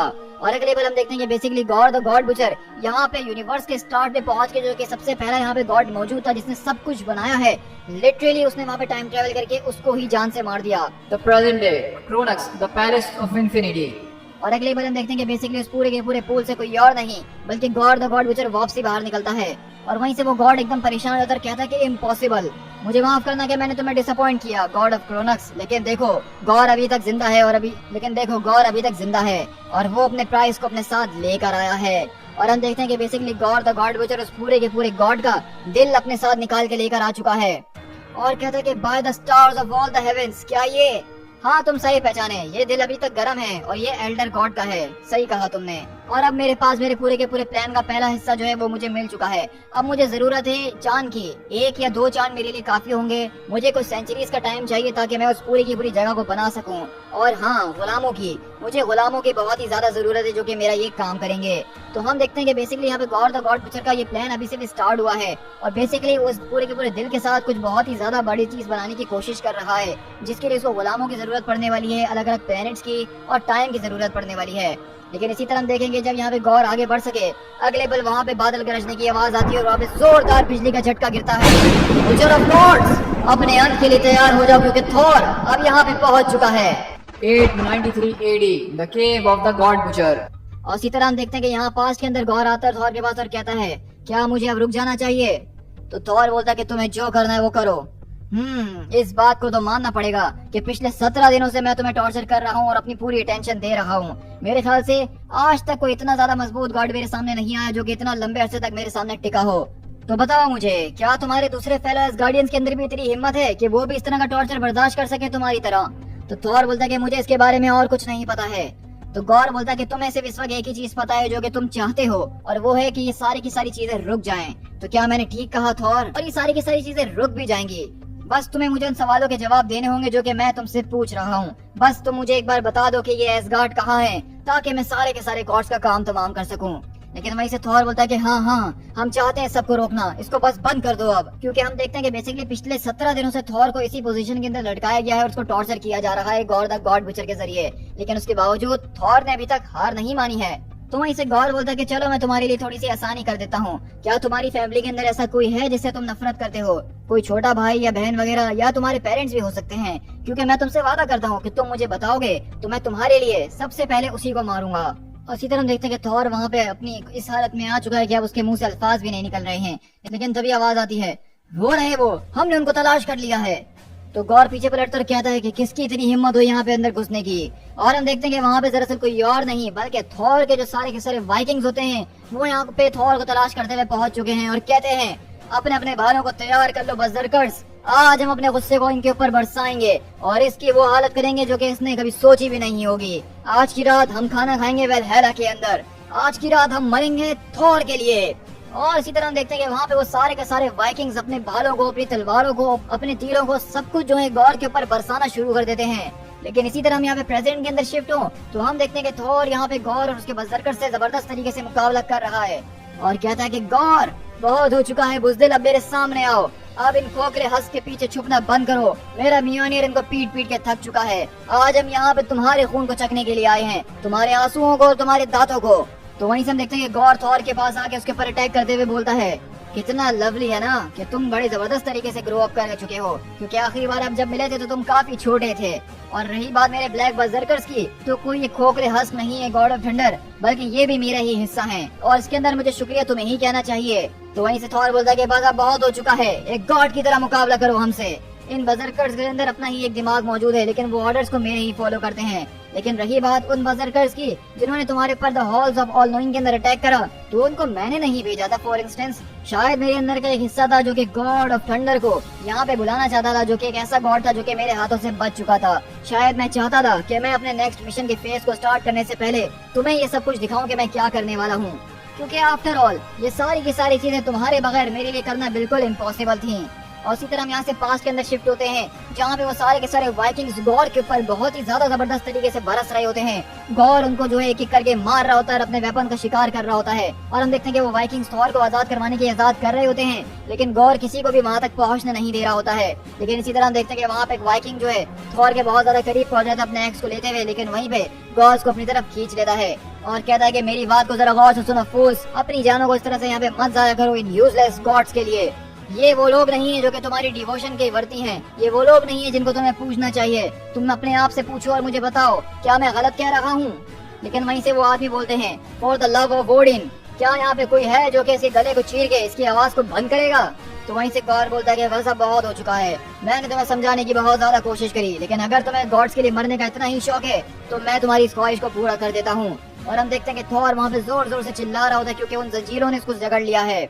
इसी तरह प्रेजेंट का तो थॉर है हमारा, वो भी मुकाबला कर रहा है और कहता है कि तुम्हारे पपेट्स अब गिर चुके हैं गौर, अब तो मेरे हैमर की फ्यूरी का आंसर तुम्हें देना ही होगा। तो वहीं से गौर बोलता है, क्या तुम्हें वो सारे के सारे वाइकिंग्स याद हैं जो कि उस दिन एक डेविल की तरह लड़े थे उस गुफा के अंदर? क्या तुम्हें उनके चेहरे भी याद हैं? क्योंकि मुझे उनमें से हर एक का चेहरा याद है। ऑफ कोर्स मैंने इससे पहले ऐसे बहुत से लोगों को देखा है जो कि अपने गॉड के नाम पे अपनी जानों को कुर्बान कर सकते हैं। मैंने बहुत ज्यादा गॉड्स को मारा है अलग अलग दुनियाओं के ऊपर और उनको बचाने के लिए उनके लोगों ने आने की कोशिश भी करी है। लेकिन इस बात को तो मानना पड़ेगा कि जिस तरीके से उस दिन वहाँ पे वो लोग तुम्हें बचाने के लिए आए थे, इतना ज्यादा जोश और जज्बा मैंने कभी किसी इंसान के अंदर नहीं देखा। और उस दिन तुम्हारे उन वाइकिंग्स ने मुझे एक बहुत ही इंपॉर्टेंट लेसन सिखाया थॉर। सबसे पहला ये कि मोर्टल जो है वो एक ऐसी दुनिया को इमेजिन नहीं कर सकते हैं जहाँ पे खुदा जो है उनके बच्चों के ऊपर नजर ना रख रहे हो। और इस चीज का जो डर है उनके दरमियान अपनी मौत से भी ज्यादा माना जाता है। वो एक ऐसी दुनिया से डरते हैं जहाँ पे कोई गॉड ना हो और इससे उनको कोई फर्क नहीं पड़ता कि उनकी मौत कितनी ही दर्दनाक क्यों ना हो, लेकिन वो एक ऐसी दुनिया को फेस नहीं कर सकते हैं। और दूसरी बात ये कि मैं चाहे अपने इस पूरे के पूरे वेपन के साथ कितना भी ज्यादा इनविंसिबल क्यों ना हो जाऊं, मैं कितना भी खतरनाक और फियरसम क्यों ना हो जाऊं, लेकिन अगर मुझे इस पूरे के पूरे मिशन को कंप्लीट करना है तो मैं इस पूरे के पूरे काम को अकेला नहीं कर सकता हूँ। और इस दिन के बाद सही थॉर, तुम्हारे उस सबक से मैंने इस चीज को सीख लिया था। और इसी तरह हम देखते हैं कि बेसिकली गौर यहाँ पे इस वाले थॉर को मार मार के बहुत बुरी हालत में ला चुका है। और इसी तरह हमारे पास यहाँ पे दोनों कहानी साथ चल रही है, जहाँ पे पास का जो थॉर है वो अभी भी गुफा के अंदर लटका हुआ है और अपने आप को छुड़वाने की कोशिशें कर रहा है। लेकिन प्रेजेंट के थॉर को गौर बहुत बुरी तरीके से मार चुका और बता रहा है कि किस तरीके से उस गुफा के अंदर ही गौर ने सारी की सारी चीजें थॉर से सीखी थी कि अपनी एक आर्मी उसको बनानी चाहिए। और कहता है कि मैं इस कॉस्मोस के अंदर पिछले 2000 सालों से चलता हुआ आ रहा हूँ। मैंने बहुत ज्यादा गॉड्स को मारा है अपने हाथों से, मैंने उनको टॉर्चर करा है, उनके जिस्म से उनकी खाल को अलग कर दिया है, उनको आधा मार के ऐसी जगहों के ऊपर छोड़ दिया जहाँ पे वो सड़ सड़ के खत्म हो गए हैं। मैंने कभी भी किसी गॉड को मार के जो है प्रोक्लेमेशन को हासिल नहीं करा, ना ही मैंने कोई बहुत बड़ी अनाउंसमेंट करी और ना ही अपने आप को समझने की कोशिश करी। बस मेरी नजर में जो कोई भी इमोर्टल आता है मैं उसको जान से मार डालता हूँ, और मैं इस तरह अपने काम के ऊपर लगा हुआ ही था। लेकिन रही बात तुम्हारी थॉर, तो तुमने मुझे इस पूरी की पूरी डार्कनेस से बाहर निकाला। तुमने थॉर मुझे उस दिन दिखाया कि मुझे ये सब जो है एक नए तरीके से करना चाहिए। For the first time in the history of Cosmos मैंने जाना कि किस तरीके से तुम वो गॉड थे जिसने कुछ ऐसा यूजफुल करा जो कि इससे पहले कोई गॉड नहीं कर पाया था। उसी तरह देखते हैं कि बेसिकली थॉर जो है अपने हाथों की मदद से हिलाते हुए, जो कि पास के अंदर मौजूद है, वो अपने एक्स तक पहुंचता है जो कि उसका आदमी यहाँ पे गिरा कर गया था। उसी तरह हम देखते हैं कि थॉर अपने एक्स की मदद से अपने आप को उन जंजीरों से छुड़वा लेता है। लेकिन वहीं से गॉड उन सारे के सारे लोगों को मार रहा होता है और कहता है, अब बताओ मुझे, जैसा कि तुम मर रहे हो, मैन ऑफ अर्थ, तुम्हें क्या सच्चाई नजर नहीं आ रही है? कहाँ हैं वो तुम्हारे सारे के सारे गॉड्स? कहाँ हैं वो तुम्हारी मदद के लिए नहीं आए जिनकी तुम पूजा करते हो? कहाँ हैं तुम्हारे सेवियर्स? कहाँ है तुम्हारा थॉर? लेकिन अगले बार हम देखते हैं कि गौर को ये बात पता नहीं चली कि दरअसल वहाँ पे थॉर वो उन जंजीरों से निकल चुका। और अगले बार हम देखते हैं कि थॉर वहाँ पे आता है, अपने एक्स की मदद से गॉड बुचर के एक हाथ को उखाड़ के फेंक देता है। और इसी तरह प्रेजेंट का गौर बताता है, तुम्हें लगा उस दिन कि तुम उस गुफा के अंदर मुझे जान से मार रहे हो, लेकिन इंस्टेड तुमने तो उस दिन मेरी जान बचाई थी। तुमने मेरी जिंदगी को बचाया था एक फेलियर की तरफ जाने से। तुमने मेरे ख्वाब को बचाया था, और उसके लिए मैं हमेशा के लिए तुम्हारा कर्जदार रहूंगा, थॉर ऑफ एसगार्ड। और इसीलिए मैं तुम्हें सबसे आखिर में मारूंगा। और इसी तरह हम देखते हैं कि वहीं से गौर पूछता है, क्या ये हो चुका है? तो गॉड ऑफ क्रोनस बोलता है कि हाँ, मैंने इस पूरे के पूरे टाइम पूल को उसी तरह से प्रोग्राम कर दिया जिस तरीके से तुमने मुझसे कहा था। तो प्लीज अब तुम मुझे जान से मत मारना। तो तुमने मुझसे वादा किया था कि तुम मुझे जिंदा छोड़ दोगे। तो वहीं से गॉड उसको जान से मारते हुए बोलता है कि नहीं, मैंने वादा सिर्फ इस बात का करा था कि यहाँ पे सिर्फ गॉड ऑफ थंडर ही होगा जो कि आखिर तक जिंदा रहेगा, तुम उसकी जगह नहीं रह सकते हो। और अगले बार हम देखते हैं कि वो बेसिकली क्रोनस के आखिरी गॉड को भी मार देता है। और थॉर की इस वक्त काफी बुरी हालत हुई है और सारे के सारे बर्जर्कर्स उसको अपने अंदर जकड़े हुए हैं। और थॉर चिल्लाता है कि नहीं, हम कसम खाते हैं एसगार्ड की कि अब से और कोई गॉड नहीं मरेगा। क्या तुम मेरी बातों को सुन नहीं रहे हो थॉर कि मैं क्या कह रहा हूँ कि हर एक गॉड को मरना ही होगा, शुरू से लेके आखिर तक। जितने भी इस दुनिया के अंदर ऑल माइटी जिंदा हैं, उन सबको ही मरना होगा। कोई मुझसे बच नहीं सकता है, कोई मुझसे भाग नहीं सकता है। और अब मैं जा रहा हूँ इसी पूरे के पूरे मिशन को पूरा करने के लिए। मैं जा रहा हूँ अपनी जबरदस्त किस्म की आर्मी को बिल्ड करने के लिए। अपनी पूरी की पूरी आर्मी को बिल्ड करना, वो तो इस मेरे पूरे के पूरे मिशन की सिर्फ शुरुआत थी। और अब अपने इस नेक्स्ट स्टेप के जरिए मैं एक नई तरह के होराइजन को जो एक्सप्लोर करने वाला हूँ, एक ऐसी चीज को जिसके जरिए मैं जल्द से जल्द सारे के सारे गॉड्स को मारने में सक्सेसफुल होऊंगा। और इसी तरह हम देखते हैं कि God the god butcher basically उस एल्डर गॉड के दिल को लेता हुआ सीधा उस पूल की तरफ आगे बढ़ता है। लेकिन इसी तरह अगर हम पास्ट के अंदर शिफ्ट हो तो हम देखते हैं कि यहाँ पे हमारा यंग थॉर जो कि अब आजाद हो चुका है, वो गॉर के एक हाथ को काट चुका है, उसको अपने एक्स से पीट रहा है और कहता है कि die die you black hearted bastard. लेकिन हम देखते हैं कि गॉर बोलता है कि नहीं, आज हम मरने से रिफ्यूज करते हैं। जब तक इस दुनिया के ऊपर गॉड जिंदा है मैं मर नहीं सकता हूँ। और अगली बार हम देखते हैं कि गॉर बेसिकली अपनी पावर्स का इस्तेमाल करते हुए उस दिन उस केव से टेलीपोर्ट हो जाता है। और इसको देख के लगा था थॉर को कि शायद उसने गॉर द गॉड बुचर को मार दिया है, लेकिन गॉर दरअसल मरा नहीं था, बल्कि वो वहाँ से भाग गया था। इसी तरह हम यहाँ पे देखें अपने प्रेजेंट के गॉर को, तो इस पूरे के पूरे पूल के अंदर कूद चुका है और कहता है, गुड बाय थॉर, प्लीज मेरे लिए जिंदा रहना, क्योंकि in the end of the time मैं तुमसे दोबारा मिलना चाहता हूँ और मैं चाहता नहीं हूँ कि जब हम दोबारा मिले तो तुम मुझे डिसअपॉइंट करो। लेकिन थॉर चिल्लाता है कि नहीं, बस बहुत हो चुका है। क्योंकि अगले बार हम देखते हैं कि थॉर को वो सारे के सारे बर्जर्कर्स अपने अंदर ले जा रहे होते हैं, लेकिन थॉर अपने हैमर म्योनियर को अपनी तरफ बुलाता है और सीधा उनसे बाहर निकलते हुए अपने हैमर को घुमाता है और कहता है कि गॉर, आज तुम हमसे दोबारा नहीं भागने वाले हो। ये यूनिवर्स इतनी भी बड़ी नहीं है कि तुम थॉर से छुप सको। और अगले बार हम देखते हैं कि थॉर भी उस पूरे के पूरे हैमर को स्विंग करता हुआ सीधा उसी पूल के अंदर कूद जाता है गॉर के पीछे पीछे। हजारों सालों के बाद एसगार्ड। और इसी तरह हम यहाँ से फ्यूचर के अंदर शिफ्ट होते हैं, जहाँ पे हमने देखा था कि किस तरीके से थॉर जो है हमारा प्रेजेंट वाला, अब वो फ्यूचर के अंदर पहुंच चुका है और सारे के सारे ब्लैक बर्जर्कर्स उसके सामने खड़े और वो पूछता है, कहाँ है द बुचर ऑफ गॉड। तो वहीं से हम देखते हैं कि किंग थॉर खड़ा होकर कहता है, आखिरकार ये हो क्या रहा है, मैंने तुम्हें यहाँ पे एक्सपेक्ट नहीं करा था लड़के। तो थॉर बोलता है कि फादर, आखिरकार ये एसगार्ड को क्या हुआ है। तो वहीं से वो कहता है कि मैं तुम्हारा फादर नहीं हूँ, यू बियर्डलेस वल्फ। चलो चलो अपने हैमर को फौरन से तैयार करो, क्योंकि मुझे एक बार दोबारा से याद करना है कि मैं पहले कैसा हुआ करता था। और इसी तरह अगर हम अपने यंग थॉर की तरफ देखें तो वहाँ पे उस पूरी की पूरी गुफा के अंदर एक जबरदस्त किस्म का टॉर्चर सहने के बाद उसने जो है गॉड द गॉड बुचर को हरा दिया है। और सारे के सारे लोग आके पूछते हैं, माय लॉर्ड, क्या आपने उसको मार दिया है? वो मर चुका है, थॉर ने जो है गॉड बुचर को स्लेन कर दिया है। All hail Odinson. और वहीं से वो दूसरा आदमी बोलता है, by the eyes of Heimdall, आपने क्या कट मारा है उसके ऊपर, आपका एक्स बहुत ही ज्यादा जबरदस्त है, इसका ब्लो तो वर्ल्ड ट्री को भी गिरा सकता है। और वहीं से तीसरा आदमी आके बोलता है, ओह आज रात हम आपके लिए बहुत ज्यादा गाने गाएंगे, ये वो कहानी होने वाली है जो कि जनरेशन से जनरेशन सबको सुनाई जाने वाली है। लेकिन थॉर पीछे पलटता और कहता है कि नहीं, आज के बाद इस दिन के बारे में कोई भी दोबारा नहीं बात करेगा। क्या तुम लोगों ने मुझे सुना? कोई इसके बारे में कभी बात नहीं करेगा। जब तक हम जिंदा हैं तब तक इसके बारे में कोई भी बात नहीं करेगा। और उसी तरह हम देखते हैं कि फ्यूचर के अंदर हमारा किंग थॉर और प्रेजेंट डे थॉर दोनों के दोनों पूरी की पूरी ब्लैकनेस से लड़ रहे हैं, जो कि गॉड द गॉड बुचर की है। और दो थॉर यहाँ पे जबरदस्त तरीके से सारे के सारे बर्सर्कर्स के ऊपर भारी पड़ रहे हैं। और किंग थॉर खुश होते हुए बोलता है, अरे वाह, ये यहाँ से डिसॉल्व होना शुरू हो चुके हैं, लगता है कि हम उनको हरा रहे हैं। क्या मेरी आंखें धोखा खा रही हैं या हम सच में जीत रहे हैं? तो वहीं से थॉर पूछता है कि गॉड बुचर आखिरकार वो कहाँ है? हम उसका पीछा करते करते यहाँ तक पहुँचे हैं। तो वहीं से किंग थॉर बोलता है कि तुम उसके पीछे पीछे यहाँ पे आए हो, लगता है कि तुम उससे भी ज्यादा बेवकूफ हो जितना हमें याद है। क्या मैंने ठीक कहा?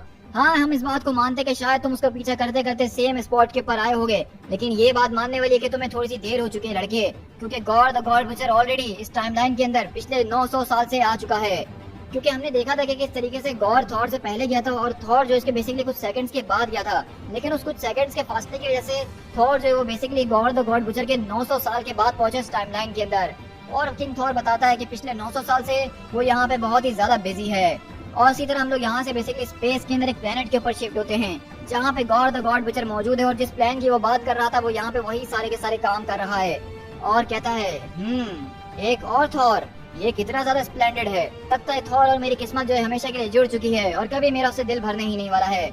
और मेरे ख्याल से वो आया भी बिल्कुल सही वक्त के ऊपर है। जैसा कि मैंने तुमसे कहा था एक बार कि मैं तुम्हें सबसे आखिर के लिए बचा के रखूंगा गॉड ऑफ थंडर। और वैसे भी अब वो दिन तो बहुत जल्द आने ही वाला है, क्योंकि वो पहला दिन आने वाला है न्यू एज फ्रीडम का। वो दिन बहुत जल्द आएगा जब मेरे वो सारे के सारे ख्वाब सच हो जाएंगे। और इसी तरह हम देखते हैं कि बेसिकली एक अननोन प्लेनेट के ऊपर गॉड द गॉड बुचर यहाँ पे सारे के सारे गुलामों की मदद से कोई चीज को बिल्ड कर रहा है।